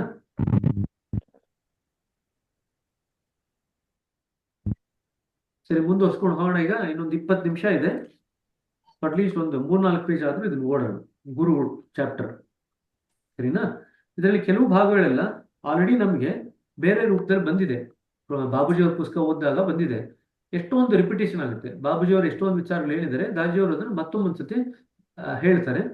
ಆದ್ರೆ ಕೆಲವು ಸ್ವಲ್ಪ ಬೇರೆ ರೀತಿಯಲ್ಲಿ ಹೇಳ್ತಾರೆ. ಅದನ್ನ ಏನು ಹೇಳ್ತಾರೆ ಅಂತ ನೋಡೋಣ. ಈಗ ಗುರುವಿನ ಪಾತ್ರ. ದಾಜಿಯವರೊಡನೆ ನಡೆದ ನನ್ನ ಸಂಭಾಷಣೆಯಾದ್ಯಂತ ಅವರು ಅನೇಕ ಸಾರಿ ತಮ್ಮ ಇಬ್ಬರು ಗುರುಗಳು ಬಾಬೂಜಿ ಮತ್ತು ಚಾರ್ಜಿಯವರ ವಿಷಯ ಪ್ರಸ್ತಾಪಿಸಿದ್ದರು. ಆದರೆ ಇವು ಹೆಚ್ಚಾಗಿ ಸಂಕ್ಷಿಪ್ತ ಪ್ರಸ್ತಾಪಗಳಾಗಿದ್ದರಿಂದ ಗುರುವಿನ ಪಾತ್ರವನ್ನು ಗಂಭೀರವಾಗಿ ಪರಾಮರ್ಶಿಸದಿದ್ದರೆ ನಮ್ಮ ವಿಚಾರ ವಿನಿಮಯವು ಅಪೂರ್ಣವಾಗುವುದೆಂಬ ಭಾವನೆ ನನಗೆ ಬಂದಿತು. ನಿಮ್ಮ ಗುರುಗಳು ನಿಮ್ಮ ಜೀವನದ ಮೇಲೆ ಅಗಾಧವಾದಂತಹ ಪ್ರಭಾವ ಬೀರಿದ್ದಾರೆಂಬುದು ಸುಸ್ಪಷ್ಟವಾಗಿದೆ. ಆಧ್ಯಾತ್ಮಿಕವಾಗಿ ವಿಕಸನ ಹೊಂದಲು ಒಬ್ಬ ಗುರುವನ್ನು ಹೊಂದಿರುವುದು ಅವಶ್ಯಕತೆವೆಂದು ನಿಮಗೆ ಅನಿಸುತ್ತದೆಯೇ ಎಂದು ನಾನು ಅವರನ್ನು ಕೇಳಿದೆ. ಆಗ ದಾಜಿಯವರು, ಮೊದಲಿಗೆ ನಾವು ಗುರು ಎಂದರೆ ಏನೆಂದು ಅರ್ಥ ಮಾಡಿಕೊಳ್ಳೋಣ. ಅದಾದ ನಂತರ ಆತನ ಅವಶ್ಯಕತೆ ಇದೆಯೋ ಇಲ್ಲವೋ ಎಂಬುದನ್ನು ನೀವು ನಿರ್ಧರಿಸಿರಿ ಎಂದರು. ನಾನು ಸರಿ ಹಾಗಿದ್ದರೆ ಗುರು ಎಂದರೆ ಏನು ಎಂದು ಕೇಳಿದೆ. ಅವರೆಂದರು, ಅದು ಸಹ ನಿಮ್ಮ ಆಯ್ಕೆಗೆ ಬಿಟ್ಟಿದ್ದು. ನೀವು ಆತನನ್ನು ಯಾವ ಸ್ತರದಲ್ಲಿ ಸ್ವೀಕರಿಸುವಿರಿ? ಕೆಲವರಿಗೆ ಗುರುವನ್ನು ಪಡೆಯುವುದು ಕೇವಲ ಒಂದು ಸಂಪ್ರದಾಯವಷ್ಟೇ. ಕೆಲವರಿಗೆ ಗುರು ಒಬ್ಬ ಶಿಕ್ಷಕ, ಮತ್ತಿತರರಿಗೆ ಗುರು ಸ್ವತಃ ತತ್ವ ಬೋಧನೆ ಅಥವಾ ಅದರ ಮೂರ್ತ ಸ್ವರೂಪ, ಜೀವಂತ ನಿದರ್ಶನ. ಇನ್ನೂ ಕೆಲವರಿಗೆ ಅದರ ಮೂಲ ತತ್ವ. ನಿಜವೆಂದರೆ ಗುರು ಇವೆಲ್ಲದರ ಸಮಗ್ರ ರೂಪ. ಇದನ್ನ ಅನ್ಲೈನ್ ಮಾಡ್ಕೊಳ್ರಿ. ಗುರು ಅಂದ್ರೆ ಏನು? ಇದೆಲ್ಲ ಕೂಡ ಸಮಗ್ರ ರೂಪ ಗುರು. ಈ ಎಲ್ಲವೂ ಆಗುತ್ತೆ ಗುರು ಇದ್ರೆ. ಏನು? ಸಂಪ್ರದಾಯ ಪಾಲನೆ ಇರ್ಬೋದು, ಒಬ್ಬ ಶಿಕ್ಷಕನಾಗಿರ್ಬೋದು, ಸತ್ವಬೋಧಕ ಅಥವಾ ಅದರ ಮೂರ್ತ ಸ್ವರೂಪ ಅಥವಾ ಜೀವಂತ ನಿದರ್ಶನ ಆಗಿರ್ಬೋದು, ಅಥವಾ ಮೂಲ ತತ್ವವಾಗಿರ್ಬೋದು. ಬೋಧನೆಯು ಗುರುವಿನ ಕನಿಷ್ಠ ಸ್ತರ, ಆತನ ನಿಮ್ನ ಸ್ತರದ ಕಾರ್ಯ. ಬೋಧನೆ ಅಲ್ಪ ಮಟ್ಟಕ್ಕೆ ಬೇಕೆಂದರೆ ದಿವ್ಯ ಜ್ಞಾನ ಪ್ರಾಪ್ತಿಗಾಗಿ ಪ್ರಾಮಾಣಿಕ ಇಲ್ಲದವನು ಬೋಧನೆಯನ್ನು ಗ್ರಹಿಸುವಂತೆ ಮಾಡಲು ಯಾವ ಗುರುವಿಗೂ ಸಾಧ್ಯವಿಲ್ಲ. ಅದರಲ್ಲಿ ತೀವ್ರ ಹಂಬಲವಿದ್ದಿತ್ತೆಂದರೆ ಎಲ್ಲೆಡೆಯೂ ಅವನ ಸೂಕ್ಷ್ಮ ಸಂಗೀತಗಳು ದೊರೆಯುವುದರಿಂದ ಶಿಕ್ಷಣ ಅನವಶ್ಯಕವಾಗಿರುತ್ತದೆ. ಸೊ ನಮ್ಗೆ ಮಾಡ್ಬೇಕಾಗಿರ್ತಕ್ಕಂಥ ಕೆಲಸ ಇಷ್ಟೇನೆ. ನಾವು ಸೆನ್ಸಿಟಿವಿಟಿ ಅಥವಾ ಸೂಕ್ಷ್ಮತೆ ಬೆಳೆಸಿದಾಗ ಎಲ್ಲ ಕಡೆ ನಮಗೆ ಭಗವಂತನಿಂದ, ಗುರುಗಳಿಂದ ಸೂಕ್ಷ್ಮ ಸಂಕೇತಗಳು ಸಿಗ್ತಾ ಇರುತ್ತೆ. ಆ ಸೂಕ್ಷ್ಮ ಸಂಕೇತಗಳನ್ನ ಗ್ರಹಿಸುವಂತ ರೀತಿಯಲ್ಲಿ ನಾವು ಅಭ್ಯಾಸಿನ ತಯಾರು ಮಾಡಬೇಕು. ಆವಾಗ ಅಭ್ಯಾಸಿಗೆ ನಾವು ಹೆಚ್ಚು ಬೋಧನೆ ಮಾಡುವಂತ ಅಗತ್ಯ ಇಲ್ಲ. ಅವರೇ ತಮ್ಮ ಆತ್ಮಾವಲೋಕನದಿಂದ ಹೆಚ್ಚು ಬೆಳೀತಾರೆ. ಅಲ್ಲದೆ ಶಿಕ್ಷಣದ ಮೂಲಕ ನಾವು ಪಡೆಯುವ ಜ್ಞಾನ ಎಂದಿಗೂ ಪರೋಕ್ಷ ಜ್ಞಾನವಾಗಿರುತ್ತದೆ. ಅದು ನಮ್ಮಲ್ಲಿ ಹೆಚ್ಚಿನ ಜ್ಞಾನೋದಯವೇನೇನು ಮಾಡುವುದಿಲ್ಲ. ನೀವಾಗಿಯೇ ಅವಲೋಕಿಸಿ ಸ್ವಾನುಭವ ಪಡೆಯುವುದು ಉತ್ತಮವಾದುದು. ಅದಕ್ಕೇನೆ ನೀವಾಗಿಯೇ ಅನುಭವಿಸಿ ಅವಲೋಕಿಸಿ ಸ್ವಾನುಭವ ಪಡ್ಕೋಬೇಕು. ಆ ಸ್ವಾನುಭವ ಪಡ್ಕೋಬೇಕು ಅಂತಂದ್ರೆ ನಮಗೆ ಅವಲೋಕನ ಶಕ್ತಿ ಇರಬೇಕು. ಅದಕ್ಕೆ ಹೆಚ್ಚು ಅವಲೋಕನ ಶಕ್ತಿಯನ್ನು ಬೆಳೆಸ್ಕೊಳ್ಳಿ ಅಂತ ನಾವು ಹೇಳುದು. ಅಲ್ಲದೆ ಯಾವಾಗಲೂ ಗುರುಗಳ ಬೋಧನೆಯನ್ನು ಹೃದಯದಿಂದ ಪರಿಶೀಲಿಸಿ ಅದಕ್ಕೆ ನಿಮ್ಮ ಹೃದಯವು ಸಮ್ಮತಿಸಿದರೆ ಮಾತ್ರ ಹೌದು ಗುರುಗಳು ಹೇಳಿದ್ದು ಸತ್ಯವೆನ್ನಿರಿ. ಹೃದಯ ಸಮ್ಮತಿಸಿದರೆ ಗುರುಗಳನ್ನು ಉಪೇಕ್ಷಿಸಿದ್ರಿ. ಹಾಗಾದರೆ ನಿಜವಾದ ಗುರು ಯಾರು? ನಿಮಗೆ ಶಿಕ್ಷಣ ನೀಡುವವರು ಅಥವಾ ನಿಮ್ಮ ಹೃದಯವೋ? ಸೊ ಒಂದು ರೀತಿಯಲ್ಲಿ ನೋಡೋದು ಅಂತಂದ್ರೆ ನಮ್ಮ ಹೃದಯನೇ ನಮಗೆ ನಿಜವಾದಂತ ಗುರು. ನಾನು ಹೇಳಿದೆ, ಹಾಗಾದರೆ ಬೋಧನೆಯು ಗುರುವಿನ ನಿಜವಾದ ಉದ್ದೇಶವಲ್ಲ. ಗುರುವಿನಲ್ಲಿ ಬೋಧನೆ ಎಂಬುದು ಏನಾದರೂ ಇದೆ ಎನ್ನುವುದಾದರೆ ಅದು ಕೇವಲ ಅವನ ಆದರ್ಶ ಮಾತ್ರ. ಆದಾಗ್ಯೂ ನಾವು ಗುರುಗಳನ್ನು ಗಮನಿಸಿದಾಗ ಏನನ್ನು ಕಾಣುತ್ತೇವೆ? ಬಾಬೂಜಿಯವರು ಒಮ್ಮೆ ಹೇಳಿದ ಮಾತುಗಳು ನನಗೆ ನೆನಪಿಗೆ ಬರುತ್ತಿದೆ. ನನ್ನನ್ನು ನೋಡಲು ಬಹಳಷ್ಟು ಜನರು ಬರುತ್ತಾರಾದರೂ ನಿಜಕ್ಕೂ ಯಾರೊಬ್ಬರೂ ನನ್ನನ್ನು ನೋಡುವುದಿಲ್ಲ. ಸಾಮಾನ್ಯವಾಗಿ ಜನರು ಗುರುವಿನ ಉದಾಹರಣೆಯನ್ನು ಅನುಸರಿಸಲು ಪ್ರಯತ್ನಿಸುತ್ತಾದರೂ ಆತನ ಮೂಲ ತತ್ವವನ್ನು ನಿರ್ಲಕ್ಷಿಸಿ ಬಿಡುತ್ತಾರೆ. ಗುರುವನ್ನು ಅನುಕಾರಣ ವ್ಯಕ್ತಿಯನ್ನಾಗಿ ಉದನ್ನೇ ಅಲಕ್ಷಿಸಿ ಅದಕ್ಕೆ ಬದಲಾಗಿ ಅವರು ಕೇವಲ ಗುರುವಿನ ವರ್ತನೆ, ವಸ್ತ್ರಾಭಿರುಚಿ ಅಥವಾ ವಿಶೇಷ ಲಕ್ಷಣಗಳ ಮುಖಾಭಿನಯವನ್ನು ಮಾಡುತ್ತಾರೆ. ಹೀಗಾಗಿ ಮೂಲತತ್ವವು ಅವರ ಕೈ ತಪ್ಪಿ ಹೋಗುತ್ತದೆ. ಅವರು ಗುರುವಿನ ಸಾರೂಪ್ಯತೆಯನ್ನು ಕಡೆಗಣಿಸುತ್ತಾರೆ. ಸೊ ಗುರುಗಳು ದೈವಕ್ಕೆ ಸಾರೂಪ್ಯವಾಗಿರ್ತಾರಲ್ಲ, ಅದನ್ನೇ ಮರೆತು ಬಿಡ್ತಾರೆ. ಬೇರೆ ರೀತಿಯಲ್ಲಿ ಗುರುಗಳನ್ನ ಅನುಕರಣೆ ಮಾಡ್ಲಿಕ್ಕೆ ಶುರು ಮಾಡ್ತಾರೆ. ಗುರುಗಳು ಯಾವ ಸ್ಥಿತಿಯಲ್ಲಿ ಹೇಳ್ತಾರೆ? ಭಗವಂತನ ಜೊತೆಗೆ ಸಾರೂಪ್ಯದ ಸ್ಥಿತಿಯಲ್ಲಿ ಇರ್ತಾರೆ. ನಾವು ಗುರುಗಳ ಅನುಕರಣೆ ಮಾಡ್ತೀವಿ ಅಂತಂದ್ರೆ ಆ ಸಾರೂಪ್ಯದ ಸ್ಥಿತಿ ಗಳಿಸ್ಲಿಕ್ಕೆ ನಾವು ಅನುಕರಣೆ ಮಾಡಬೇಕು. ನಾವು ಹೊರಗಿನ ಸ್ತರದಲ್ಲಿ ಅನುಕರಣೆ ಮಾಡ್ಕೊಂಡ್ರೆ ಯಾವುದು ಪ್ರಯೋಜನ ಇಲ್ಲ. ಸೊ ಗುರುವಿನ ಸ್ಥಿತಿ ಯಾವುದು? ಭಗವಂತನ ಜೊತೆಗೆ ಸಾರೂಪ್ಯತೆಯ ಸ್ಥಿತಿ ಗುರುವಿನ ಸ್ಥಿತಿ. ನಾವು ಅನುಕರಣೆ ಮಾಡದೇದಾಯ್ತು ಅಂದ್ರೆ ಗುರುವಿನ ಆ ಸ್ಥಿತಿಯನ್ನ ಅನುಕರಣೆ ಮಾಡಬೇಕು. ಇದು ಅವರ ದೋಷವಲ್ಲ. ಯಾವುದೇ ಒಂದು ವಸ್ತುವನ್ನು ವಿಮರ್ಶಿಸಿ ಅದರ ಬಗ್ಗೆ ನಿರ್ಣಯಿಸಲು ವಿಮರ್ಶಿಸುವ ಆ ವಸ್ತುಗಿಂತಲೂ ನಾವು ಸೂಕ್ಷ್ಮ ಸ್ತರದಲ್ಲಿ ಇರಬೇಕು. ಇದನ್ನು ಅನ್ಲೈನ್ ಮಾಡ್ಕೊಳ್ರಿ.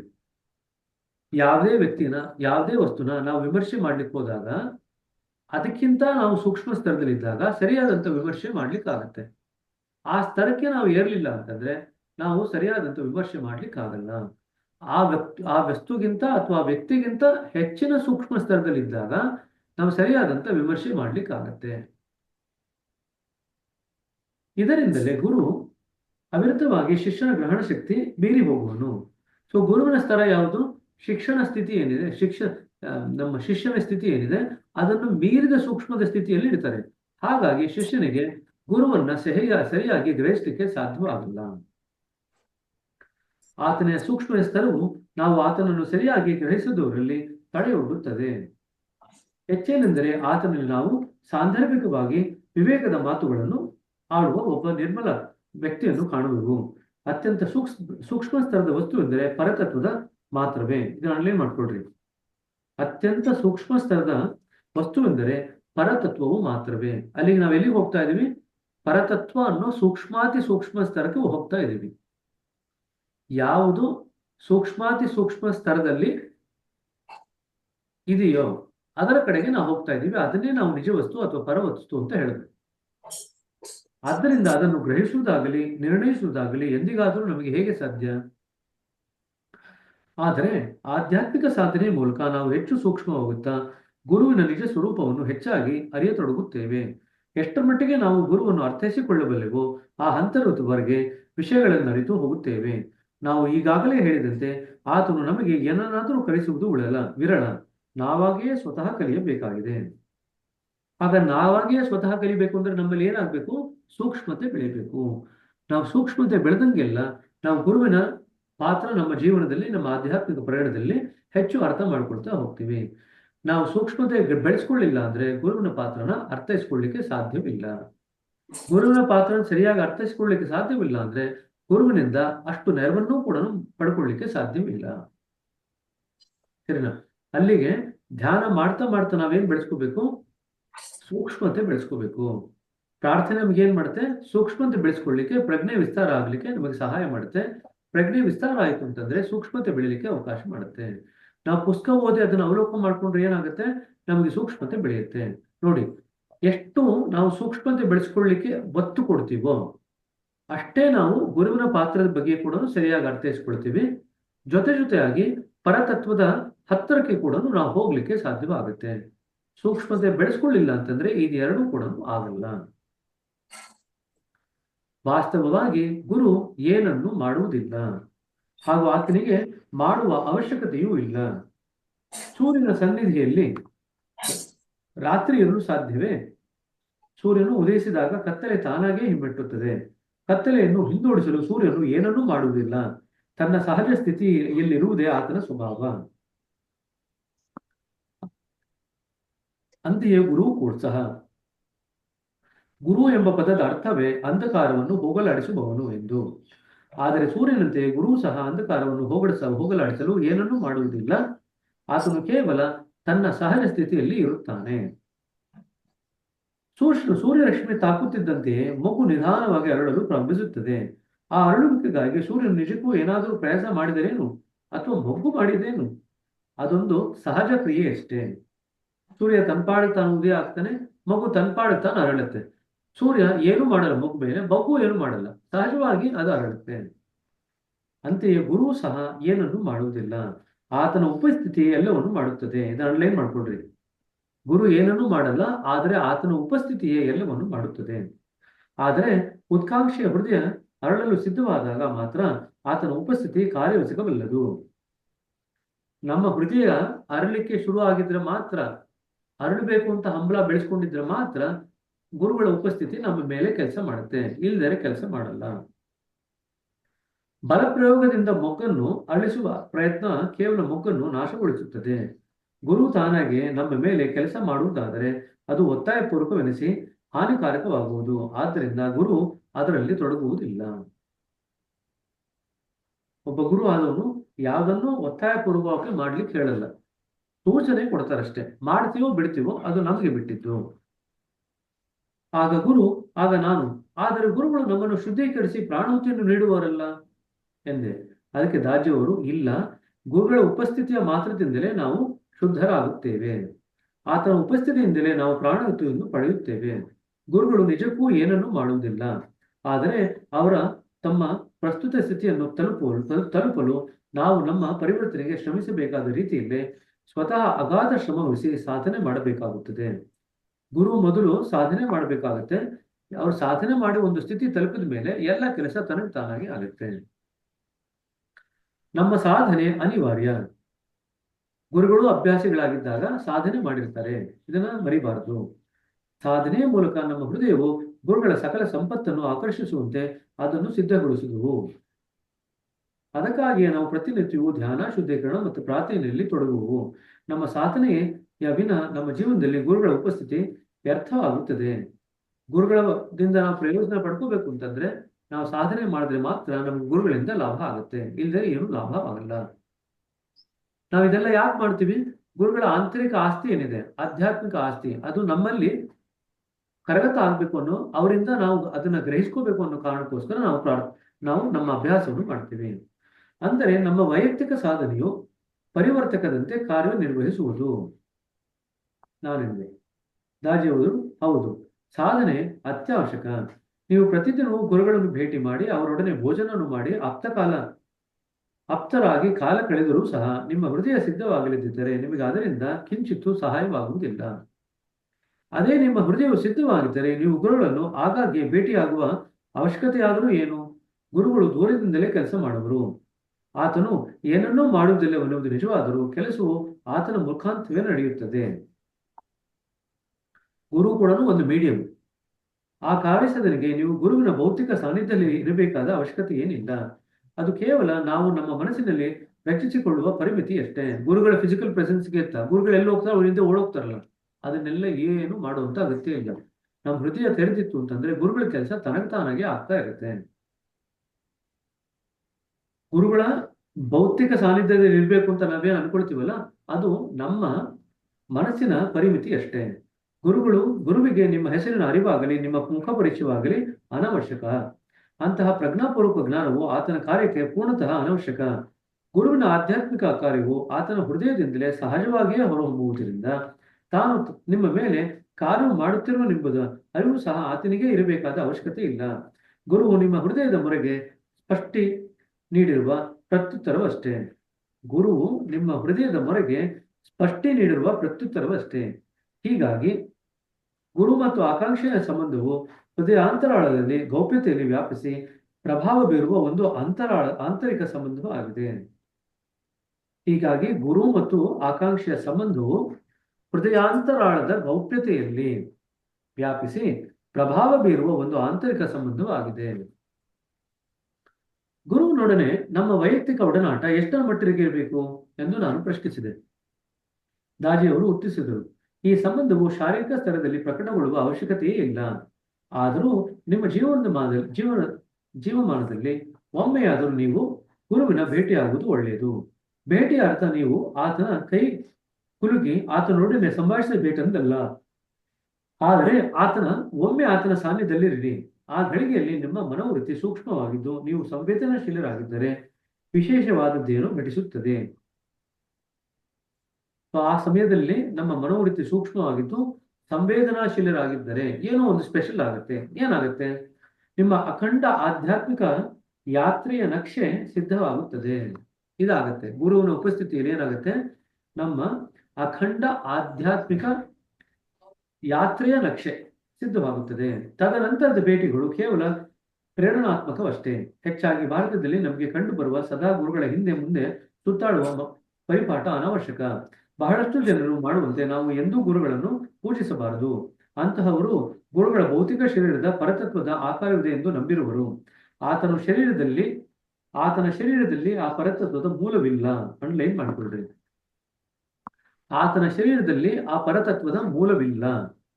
ಆ ಆಕಾರವು ಎಲ್ಲಿಯೂ ಇಲ್ಲ, ಆದರೆ ಎಲ್ಲಿ ಬೇಕಾದರೂ ಇರಲು ಶಕ್ಯವಾದುದು. ನೀವು ಅದನ್ನು ಗ್ರಹಿಸಬಹುದಾದ ಸ್ಥಳವೆಂದರೆ ಅದು ಕೇವಲ ನಿಮ್ಮ ಅಂತರಾಳದಲ್ಲಿ ಮಾತ್ರ. ನಮ್ಮ ಅಂತರದಲ್ಲಿದ್ದು ನಮಗೆ ಮಾರ್ಗದರ್ಶನ ಮಾಡಿ ಪ್ರೇರೇಪಿಸುವ ದೈವತ್ವೇ ನಮ್ಮ ನಿಜವಾದಂಥ ಗುರು.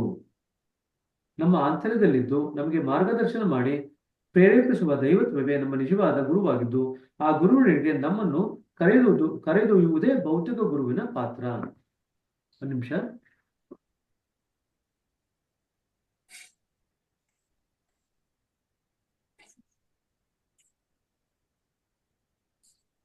ಭೌತಿಕ ಗುರುವಿನ ಪಾತ್ರ ಏನಪ್ಪಾ ಅಂತಂದ್ರೆ ನಮ್ಮ ಆಂತರ್ಯದಲ್ಲಿ ಇರ್ತಕ್ಕಂಥ ಭಗವಂತನ ಉಪಸ್ಥಿತಿಗೆ ನಮ್ಮನ್ನು ಕರೆದುಕೊಂಡು ಹೋಗ್ತಕ್ಕಂಥದ್ದು ಭೌತಿಕ ಗುರುವಿನ ಪಾತ್ರ.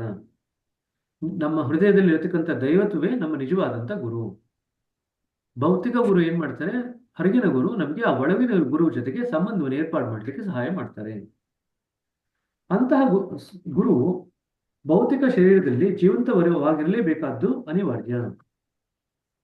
ಜೀವಂತ ಗುರು ಬಗ್ಗೆ ಹೇಳ್ತಾ ಇದ್ದಾರೆ. ಗತಿಸಿ ಹೋದ ಗುರುಗಳು ನಿಮಗೆ ಸಹಾಯ ಮಾಡಲಾರರು. ನಂದಿ ಹೋದ ಜ್ವಾಲೆಯಿಂದ ಕೊಠಡಿಯಲ್ಲಿ ಬೆಳಕು ತುಂಬಬಲ್ಲಿರೇನು? ನಂತರ ಉಳಿಯುವುದು ಅವರ ಬೋಧನೆ ಮಾತ್ರ, ಅದು ಕೇವಲ ಪುಸ್ತಕದ ಜ್ಞಾನ.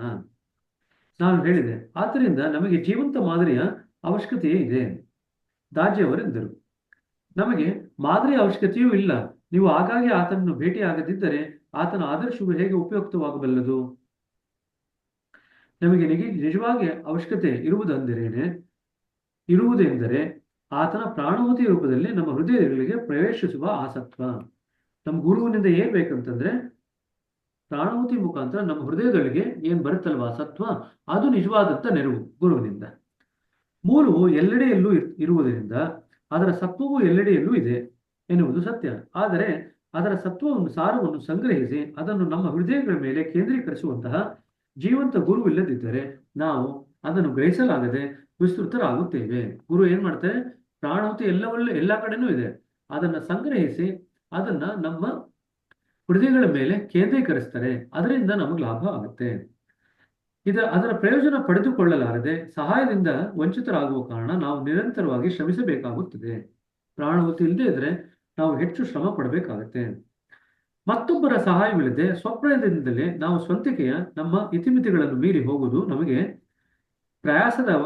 ಪ್ರಯಾಸಕರವಾದದ್ದು. ಕೆಟ್ಟು ನಿಂತ ವಾಹನವನ್ನು ಒಳಗಿನಿಂದ ತೊಳುವ ಪ್ರಯಾಸವನ್ನು ಕಲ್ಪಿಸಿಕೊಳ್ಳಿ. ನೀವು ಎಷ್ಟೇ ಬಲಪ್ರಯೋಗ ಮಾಡಿ ತಳ್ಳಿದರೂ ಆ ವಾಹನ ಎಂದಿಗೂ ಚಲಿಸಲಾರದು. ಚಾಲನೆಯ ನೆರವಿಗೆ ಬಾಹ್ಯ ಶಕ್ತಿಯ ಅವಶ್ಯಕತೆ ಇರುತ್ತದೆ. ಗುರುವೇ ಆ ಚೈತನ್ಯವನ್ನು ನೀಡುವರು. ಇದುವರೆಗೆ ನಮ್ಮ ಸ್ವಶಕ್ತಿಯಿಂದಲೇ ನಮ್ಮನ್ನು ನಾವು ಮುಂದಿಟ್ಟುಕೊಳ್ಳಲು ಪ್ರಯತ್ನಿಸುತ್ತಿದ್ದೆವು. ಕಾಲಕ್ರಮದಲ್ಲಿ ಈ ಕ್ಷೇತ್ರದಲ್ಲಿ ಪ್ರಗತಿ ಸಾಧಿಸಲು ನಮಗೆ ಮಾರ್ಗದರ್ಶನದ ಅವಶ್ಯಕತೆ ಎಂಬುದನ್ನು ನಾವು ಅರ್ಥ ಮಾಡಿಕೊಳ್ಳುತ್ತೇವೆ. ನಾನು ಕೇಳಿದೆ, ನಾವು ಗುರುಗಳನ್ನು ಅನ್ವೇಷಿಸುವುದಾದರೂ ಹೇಗೆ? ಇಲ್ಲಿಗೆ ನಿಲ್ಲಿಸೋಣ. ನಾಳೆ ಈ ಭಾಗವನ್ನು ಓದಿ ಮುಗಿಸೋಣ, ಸರಿನಾ? ಗುರುಗಳನ್ನ ಅನ್ವೇಷಣೆ ಮಾಡೋದು ಹೇಗೆ, ಈ ಪ್ರಶ್ನೆಗೆ ಬಂದು ನಿಲ್ತಿದ್ದೀವಿ. ನಾಳೆಯಿಂದ ಇಲ್ಲಿಂದ ಮುಂದುವರಿಸೋಣ. ಜೀವಂತ ಗುರುವಿನ ಅವಶ್ಯಕತೆ ಏನು? ಜೀವಂತ ಗುರು ಅಷ್ಟೇ ನಮಗೆ ಪ್ರಾಣಹುತಿಯನ್ನು ಕೊಡ್ಲಿಕ್ಕೆ ಸಾಧ್ಯ ಇರತಕ್ಕಂಥದ್ದು. ಜೀವಂತವಾಗಿರತಕ್ಕಂಥ ಗುರು ಅಷ್ಟೇನೆ ಆ ಪ್ರಾಣಹುತಿಯನ್ನು ನಮ್ಮ ಹೃದಯದ ಮೇಲೆ ಕೇಂದ್ರೀಕರಿಸಿ ಅದನ್ನ ಅಂತರಾಳದಲ್ಲಿ ತುಂಬಲಿಕ್ಕೆ ಸಾಧ್ಯ ಇರತಕ್ಕಂಥದ್ದು. ಪ್ರಾಣಹುತಿಯ ನೆರವಿಲ್ಲದೆ ಇದ್ರೆ ನಮ್ಮ ಸ್ವಪ್ರಯತ್ನದಿಂದ ನಾವು ಮುಂದುವರಿಯೋದು ತುಂಬಾ ಕಷ್ಟಕರ. ಅದಕ್ಕೆ ಉದಾಹರಣೆ ಏನು ಹೇಳಿದರೆ, ಗಾಡಿ ಕೆಟ್ಟೋಗಿದೆ, ಕಾರ್ ಒಳಗಡೆ ಕೂತ್ಕೊಂಡು ಡ್ರೈವರ್ ಸೀಟಲ್ಲಿ ಕೂತ್ಕೊಂಡು ನೀವು ಕಾರನ್ನ ತಳ್ದಂಗೆ. ನೀವು ಡ್ರೈವರ್ ಸೀಟ್ನಲ್ಲಿ ಕೂತ್ಕೊಂಡು ಕಾರ್ನ ಎಷ್ಟೇ ತಳ್ಳಲಿಕ್ಕೆ ಪ್ರಯತ್ನ ಪಡ್ರು ಅದೇನು ಅಲ್ಲಾಡಲ್ಲ. ನೀವು ಡ್ರೈವರ್ ಸೀಟಲ್ಲಿ ಕೂತಿರ್ತೀರ, ಬೇರೆಯವ್ರಿಗೆ ತರಲಿಕ್ಕೆ ಹೇಳ್ತು ಅಂತಂದ್ರೆ ಹೊರಗಡೆಯಿಂದ, ಆವಾಗ ಅವ್ರ ಕಾರ್ನ ತಳ್ಬೋದು. ಗುರು ಆ ಹೊರಗಡೆಯಿಂದ ತಳ್ಳತಕ್ಕಂಥ ಒಂದು ವ್ಯಕ್ತಿ. ನಮ್ಮ ಆಧ್ಯಾತ್ಮಿಕ ಪ್ರಯಾಣ ಗುರು ತಳ್ಳಿದ ಮೇಲೆ ತನಗೆ ತಾನಾಗೆ ಅದು ಶುರುವಾಗುತ್ತೆ. ಸರಿನಾ? ಸರಿ, ಹಾಗಾದ್ರೆ ಇಲ್ಲಿ ನಿಲ್ಲಿಸೋಣಂತೆ. ಏನಾದ್ರು ಪ್ರಶ್ನೆಗಳಿದ್ರೆ ಬೇಕಾದ್ರೆ ತಗೋಬಹುದು, 2 ನಿಮಿಷ. ಇದೆಲ್ಲ ಆಲ್ರೆಡಿ ಗೊತ್ತಿದೆ. ಮಂಜುನಾಥ್ ಅವ್ರು ಹೇಳ್ರಿ. ನಮ್ಮ ಅಂತರದಲ್ಲಿದ್ದು ನಮಗೆ ಮಾರ್ಗದರ್ಶನ ಮಾಡಿ ಪ್ರೇರೇಪಿಸುವ ದೈವತ್ವವೇ ನಮ್ಮ ನಿಜವಾದ ಗುರುವಾಗಿದ್ದು, ಈ ಗುರುವಿನೆಡೆಗೆ ನಮ್ಮನ್ನು ಕರೆದೊಯ್ಯುವುದೇ ಭೌತಿಕ ಗುರುವಿನ ಗುರಿ. ಒಂಚೂರು ಇದು ಅರ್ಥ ಆಗ್ಲಿಲ್ಲ. ಭೌತಿಕ ಗುರುವಿನ ಗುರಿ ಅಂತಕ್ಕಂಥದ್ದು ಒಳಗಡೆ ಎಲ್ಲರಲ್ಲೂ ಆಲ್ರೆಡಿ ದೈವತ್ವ ಇದೆ, ಸರಿನಾ? ಅದನ್ನೇ ನಾವು ಹೊಸದಾಗಿ ಹಾಕುವಂತ ಅವಶ್ಯಕತೆ ಇಲ್ಲ. ಆಲ್ರೆಡಿ ನಮ್ಮಲ್ಲಿ ದೈವತ್ವ ಇದೆ. ಆದ್ರೆ ದೈವತ್ವದ ಜೊತೆಗೆ ನಮಗೆ ಸಂಬಂಧ ಇಲ್ಲ. ಈ ದೈವತ್ವದ ಜೊತೆಗೆ ನಮ್ಮ ಸಂಬಂಧವನ್ನು ಗಟ್ಟಿ ಮಾಡ್ತಕ್ಕಂಥವ್ರು ಯಾರು, ಅದನ್ನ ಜಾಗರೂಕ ಮಾಡ್ತಕ್ಕಂಥವ್ರು ಯಾರು ಅಂತಂದ್ರೆ ಹೊರಗಿನ ಗುರು. ಹೊರಗಿನ ಗುರುಗೆ ಅಷ್ಟೇ ಕೆಲಸ. ನಮ್ಮ ಒಳಗಿನ ಗುರು ಜೊತೆಗೆ ನಮ್ಮ ಸಂಬಂಧವನ್ನು ಸ್ಥಾಪನೆ ಮಾಡುತ್ತೆ ಹೊರಗಿನ ಗುರು ಕೆಲಸ. ಅರ್ಥ ಆಯ್ತಾ? ಭೌತಿಕ ಗುರುವಿನ ಗುರಿ ಅಂತ ಹೇಳಿ. ಭೌತಿಕ ಗುರುವಿನಂದ್ರೆ ಒಳಗಡೆ ಇರ್ತಕ್ಕಂಥ ದೈವತ್ವದ ಜೊತೆಗೆ ಆ ಶಿಷ್ಯನ ಸಂಬಂಧವನ್ನು ಏರ್ಪಾಡು ಮಾಡಬೇಕು. ಸರಿ ಸರಿ. ಶಿಷ್ಯನ ಸಂಬಂಧನೇ ಏರ್ಪಾಡಾಗ್ಲಿಲ್ಲ ಅಂತಂದ್ರೆ ನೀವು ದೈವತ್ವಗಳಿಗೆ ಹೇಗೆ ಹೋಗ್ತೀರಾ ಅಲ್ವಾ? ಸೊ ಒಳಗಡೆ ದೈವತ್ವ ಅನ್ನೋ ಗುರು ಇದೆ. ಆದ್ರೆ ಆ ಗುರು ಇದೆ ಅಂತ ನಮ್ಗೆ ಗೊತ್ತಿಲ್ಲ. ಆ ಗುರುವಿಂದ ಸಹಾಯನೂ ಪಡ್ಕೊಳ್ಲಿಕ್ಕೆ ಆಗಲ್ಲ. ಯಾಕೆ? ಅದ್ರ ಜೊತೆಗೆ ನಮ್ಮ ಸಂಬಂಧ ಇಲ್ಲ.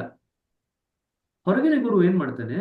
ಆ ಶಿಷ್ಯನ ಸಂಬಂಧವನ್ನ ಆ ದೈವತ್ವದ ಜೊತೆಗೆ ಸ್ಥಾಪನೆ ಮಾಡ್ತಾನೆ ತನ್ನ ಶಕ್ತಿಯಿಂದ. ಪ್ರಾಣಹುತಿ ತಗೊಳ್ತೀವಲ್ಲ, ಪ್ರಾಣಹುತಿಯಿಂದ ಏನಾಗುತ್ತೆ?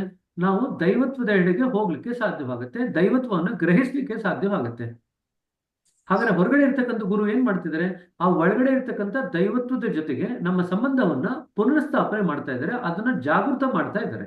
ಇದೇ ಅವ್ರ ಕೆಲಸ. ಅವ್ರು ಜಾಗೃತ ಮಾಡ್ತಾ ಮಾಡ್ತಾ ಕಾಲಕ್ರಮೇಣದಲ್ಲಿ ಈ ಗುರು ಹೇಗೆ ಅದನ್ನು ಕೆಲಸ ಮಾಡ್ತಾರೆ ಅಂತ ಕೂಡ ನಮಗೆ ಗೊತ್ತಾಗುತ್ತೆ. ಹೊರಗಿನ ಗುರು ಹೇಗೆ ಕೆಲಸ ಮಾಡ್ತಾರೆ ಅಂತ ಗೊತ್ತಾಗುತ್ತೆ. ಬಟ್ ಆದ್ರೆ ಹೊರಗಿನ ಗುರುವಿನ ಕೆಲಸ ಒಂದೇನೆ, ಅವರು ಕೂಡ ಮನುಷ್ಯರೇ, ಆದ್ರೆ ದೈವತ್ವದ ಜೊತೆಗೆ ಸಂಬಂಧವನ್ನು ಬೆಳೆಸ್ಕೊಂಡಿರ್ತಕ್ಕಂಥ ಮನುಷ್ಯರು. ಅವರು ದೈವತ್ವದ ಜೊತೆಗೆ ಹೇಗೆ ಸಂಬಂಧವನ್ನು ಬೆಳೆಸ್ಕೊಂಡ್ರೋ ಅವರು ನಮ್ಮ ಅಂತರದಲ್ಲಿ ಕೆಲಸ ಮಾಡಿ ನಾವು ಕೂಡ ದೈವತ್ವದ ಜೊತೆಗೆ ಸಂಬಂಧವನ್ನು ಬೆಳೆಸ್ಕೊಳ್ಳಿಕ್ಕೆ ಅವಕಾಶ ಮಾಡಿಕೊಡ್ತಾರೆ. ಇದೇ ಅವ್ರ ಕೆಲಸ. ಅವರು ದೈವತ್ವನ ಸೃಷ್ಟಿ ಮಾಡಲ್ಲ. ದೈವತ್ವ ಆಲ್ರೆಡಿ ಎಲ್ಲರಲ್ಲೂ ಇದೆ. ಅದರ ಜೊತೆಗೆ ನಮ್ಮ ಸಂಬಂಧನ ಸ್ಥಾಪನೆ ಮಾಡಿ ಗಟ್ಟಿ ಮಾಡ್ತಾರೆ. ಅಷ್ಟೇ ಕೆಲಸ ಅವರು. ಅರ್ಥ ಆಯ್ತಾ? ಸರಿ ಸರಿ, ಓಕೆ, ಥ್ಯಾಂಕ್ ಯು. ಆಲ್ರೆಡಿ ಎಲ್ಲರಲ್ಲೂ ದೈವತ್ವ ಇದೆ. ಅದೇ ನಮ್ಮ ನಿಜವಾದಂತ ಗುರು. ಅದಕ್ಕೆ ಹಿಂದಿನ ಪುಟದಲ್ಲಿ ಹೇಳಿದ್ರಲ್ಲ, ಗುರು ಏನೋ ಹೇಳ್ತಾರೆ, ನಿಮ್ಮ ಹೃದಯ ಎಸ್ ಅಂದ್ರೆ ಅದನ್ನ ಸ್ವೀಕಾರ ಮಾಡ್ತೀರಾ. ಗುರು ಏನೋ ಹೇಳ್ತಾರೆ, ಹೃದಯ ನೋ ಅಂತಂದ್ರೆ ಅದನ್ನ ಅಸ್ವೀಕಾರ ಮಾಡ್ತೀರಾ. ಹಾಗಾದ್ರೆ ನಿಜವಾದಂತ ಗುರು ಯಾವುದು? ಹೊರಗಡೆ ಹೇಳ್ತಾ ಇರ್ತಕ್ಕಂಥ ಬೋಧನೆ ಕೊಡ್ತಿರ್ತಕ್ಕಂಥ ಗುರುನ ಅಥವಾ ನಿಮ್ಮ ಹೃದಯನ? ಯಾವ್ದು ನಿಜವಾದಂತ ಗುರು? ಎಸ್ ನೋ ಅಂತ ಡಿಸೈಡ್ ಮಾಡ್ತಿರೋದು ಯಾವುದು? ನಮ್ಮ ಹೃದಯನೇ. ಅದೇ ಹೃದಯದಲ್ಲಿ ಇರ್ತಕ್ಕಂಥ ದೈವತ್ವನೇ ನಮಗೆ ನಿಜವಾದಂತ ಗುರು. ಸರಿನಾ? ಸರಿ, ಇನ್ಯಾರ್ದನೇ ಪ್ರಶ್ನೆ ಇದೆಯಾ? ಬ್ರದರ್, ನಾನು ತಾನಾಜಿ. ಹೇಳ್ರಿ. ಗುರು ಯಾವಾಗಲೂ ನಿಜ, ಇದು ಸರಿನಾ ತಪ್ಪು? ಏನು? ಗುರು ಯಾವಾಗಲೂ ನಿಜ. ಆಧ್ಯಾತ್ಮಿಕ ಸ್ತರದಲ್ಲಿ ಗುರು ಯಾವಾಗಲೂ ನಿಜ. ಸಂಪೂರ್ಣವಾಗಿ ದೈವೀಕರಣಗೊಂಡಂತ ಗುರು ಯಾವಾಗಲೂ ನಿಜ. ಯಾಕಂತಂದ್ರೆ ಸಂಪೂರ್ಣವಾಗಿ ದೈವೀಕರಣಗೊಂಡಂತ ಗುರು ನಿಜ ವಸ್ತುವಿನಲ್ಲೇ ಅವರು ಪ್ರತಿಷ್ಠಾಪಿತವಾಗಿರ್ತಾರೆ. ಲಾಸ್ಟ್ ಎಕ್ಸಾಮ್ ನಲ್ಲಿ ಅದು ತಪ್ಪು ಅಂತ ಹೇಳಿದ್ರು. ಅದು ನಾ ಏನ್ ಹೇಳಿದೆ ಇವಾಗ? ಅದಕ್ಕೆ ನಾನು ನಿಮ್ಗೆ ಎಕ್ಸ್ಪ್ಲೇನ್ ಮಾಡಿದೆ. ಸಂಪೂರ್ಣವಾಗಿ ದೈವೀಕರಣಗೊಂಡಂತ ಗುರು ಯಾವಾಗಲೂ ನಿಜ. ಪ್ರಶ್ನೆ ಅಷ್ಟೇ ಇತ್ತು ಬ್ರದರ್. ಅದನ್ನ ಬರಿಬೋದಿತ್ತು ನೀವು. ಸಂಪೂರ್ಣವಾಗಿ ದೈವೀಕರಣಗೊಂಡಂತ ಗುರು ನಿಜ. ಬೇರೆ ಅದು ಸಂಪೂರ್ಣವಾಗಿ ಸತ್ಯ ವಸ್ತುವಿನಲ್ಲಿ ನೆಲೆಸಿಲ್ಲ ಅಂತಂದ್ರೆ ಗುರು ಯಾವಾಗಲೂ ನಿಜ ಆಗ್ಲಿಕ್ಕೆ ಸಾಧ್ಯವಿಲ್ಲ. ಯಾರು ಕೇಂದ್ರದ ಜೊತೆಗೆ ಒಂದ್ ನಿಮಿಷ ಇದೆ. ಕೆಲವು ಸತಿ ಅವರು ಈ ರೀತಿ ಗೂಗ್ಲಿಗಳನ್ನು ಹಾಕ್ತಾರೆ. ಆಗ ನೀವು ಎರಡೂ ರೀತಿಯಲ್ಲಿ ಉತ್ತರ ಬರೀಬಹುದು, ಉತ್ತರ ಕೊಡ್ತಾರೆ ಅವರು.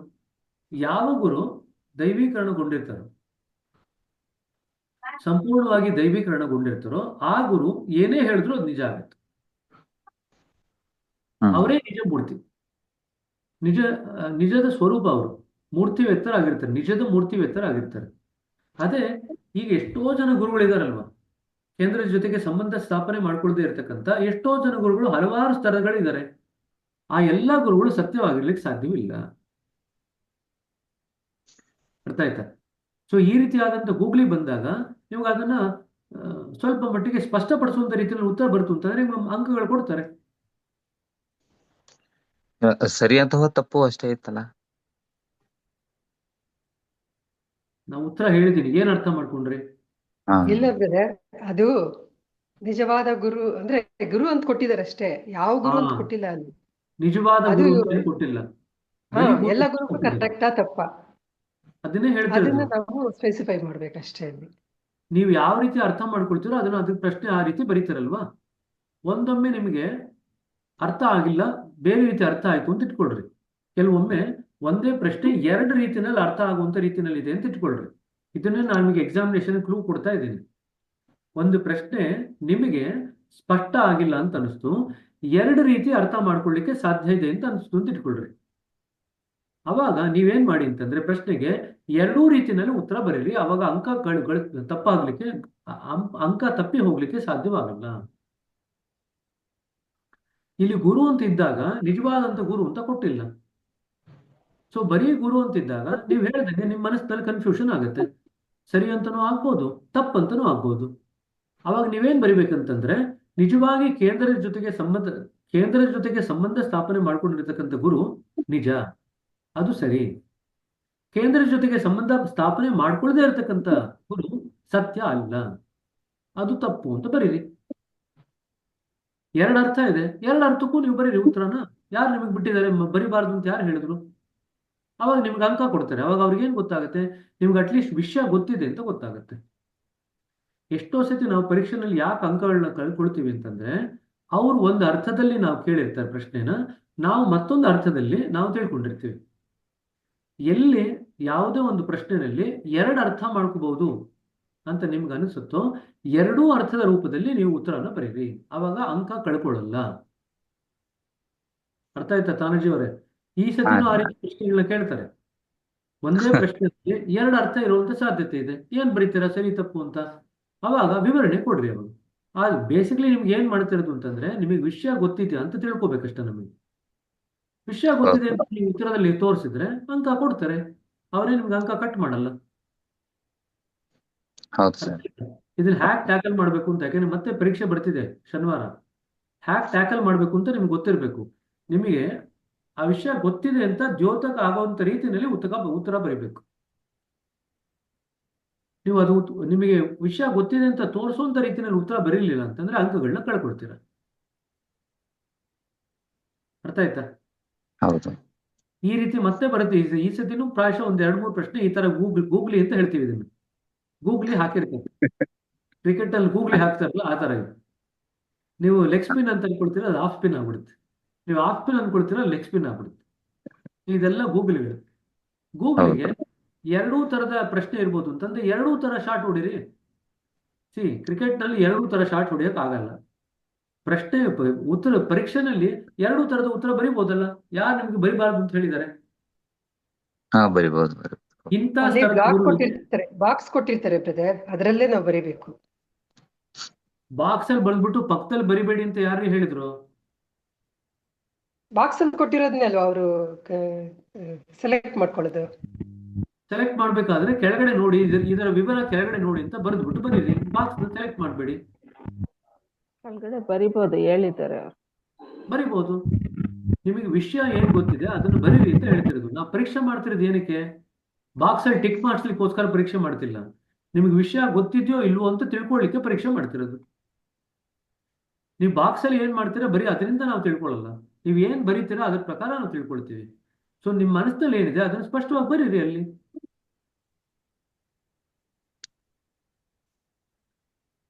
ಸರಿನಾ? ಬಾಕ್ಸ್ ನಲ್ಲಿ ನೀವು ಏನೇ ಟಿಕ್ ಮಾಡಿದ್ರು ಕೂಡ ಬಾಕ್ಸ್ ನಲ್ಲಿ ಡ್ಯಾಶ್ ಅಂತ ಹಾಕ್ಬಿಟ್ಟು ಎರಡು ಉತ್ತರ ಬರೀರಿ. ಇಂಥ ಗುರು ಇದ್ರೆ ಸರಿ, ಇಂಥ ಗುರು ಇದ್ರೆ ತಪ್ಪು ಅಂತ ಬರೀರಿ. ಗೊತ್ತಾಗುತ್ತೆ ಅವ್ರಿಗೆ.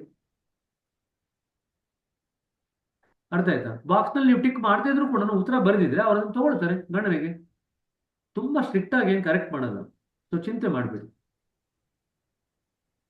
ಸರಿನಾ? ಸೊ ಈ ರೀತಿ ಗೂಗಲ್ ಮತ್ತೆ ಈ ಸತಿ ಬರುತ್ತೆ. ಎದುರು ನೋಡ್ತೀರಿ. ಅದನ್ನ ಎರಡೂ ರೀತಿಯಲ್ಲಿ, ಎರಡೂ ಅರ್ಥದಲ್ಲಿ ನಿಮ್ಗೆ ಏನ್ ಮಲ್ಟಿಪಲ್ ಅರ್ಥ ಅಂತ ಅನ್ಸುತ್ತಲ್ವಾ, ಎರಡೂ ಅರ್ಥದಲ್ಲಿ ಅದನ್ನ ಬರೀಲಿಕ್ಕೆ ಪ್ರಯತ್ನ ಪಡ್ರಿ. ಸರಿನಾ? ಅನವಶ್ಯಕವಾಗಿ ಅಂಕಗಳನ್ನ ಕಳ್ಕೊಳ್ಳಿಕ್ಕೆ ಹೋಗ್ಬೇಡ್ರಿ. ಸರಿನಾ? ಸೊ ನಿಮಗೆ ಒಂದು ಪ್ರಶ್ನೆನಲ್ಲಿ ಎರಡು ಅರ್ಥ ಇದೆ ಅಂತ ಅನಿಸಿದ್ರೆ ಎರಡೂ ಅರ್ಥಕ್ಕೆ ಉತ್ತರ ಬರೀ. ಆವಾಗ ನೀವು ಅಂಕಗಳನ್ನ ಕಳ್ಕೊಳ್ಳೋದು. ಓಕೆ.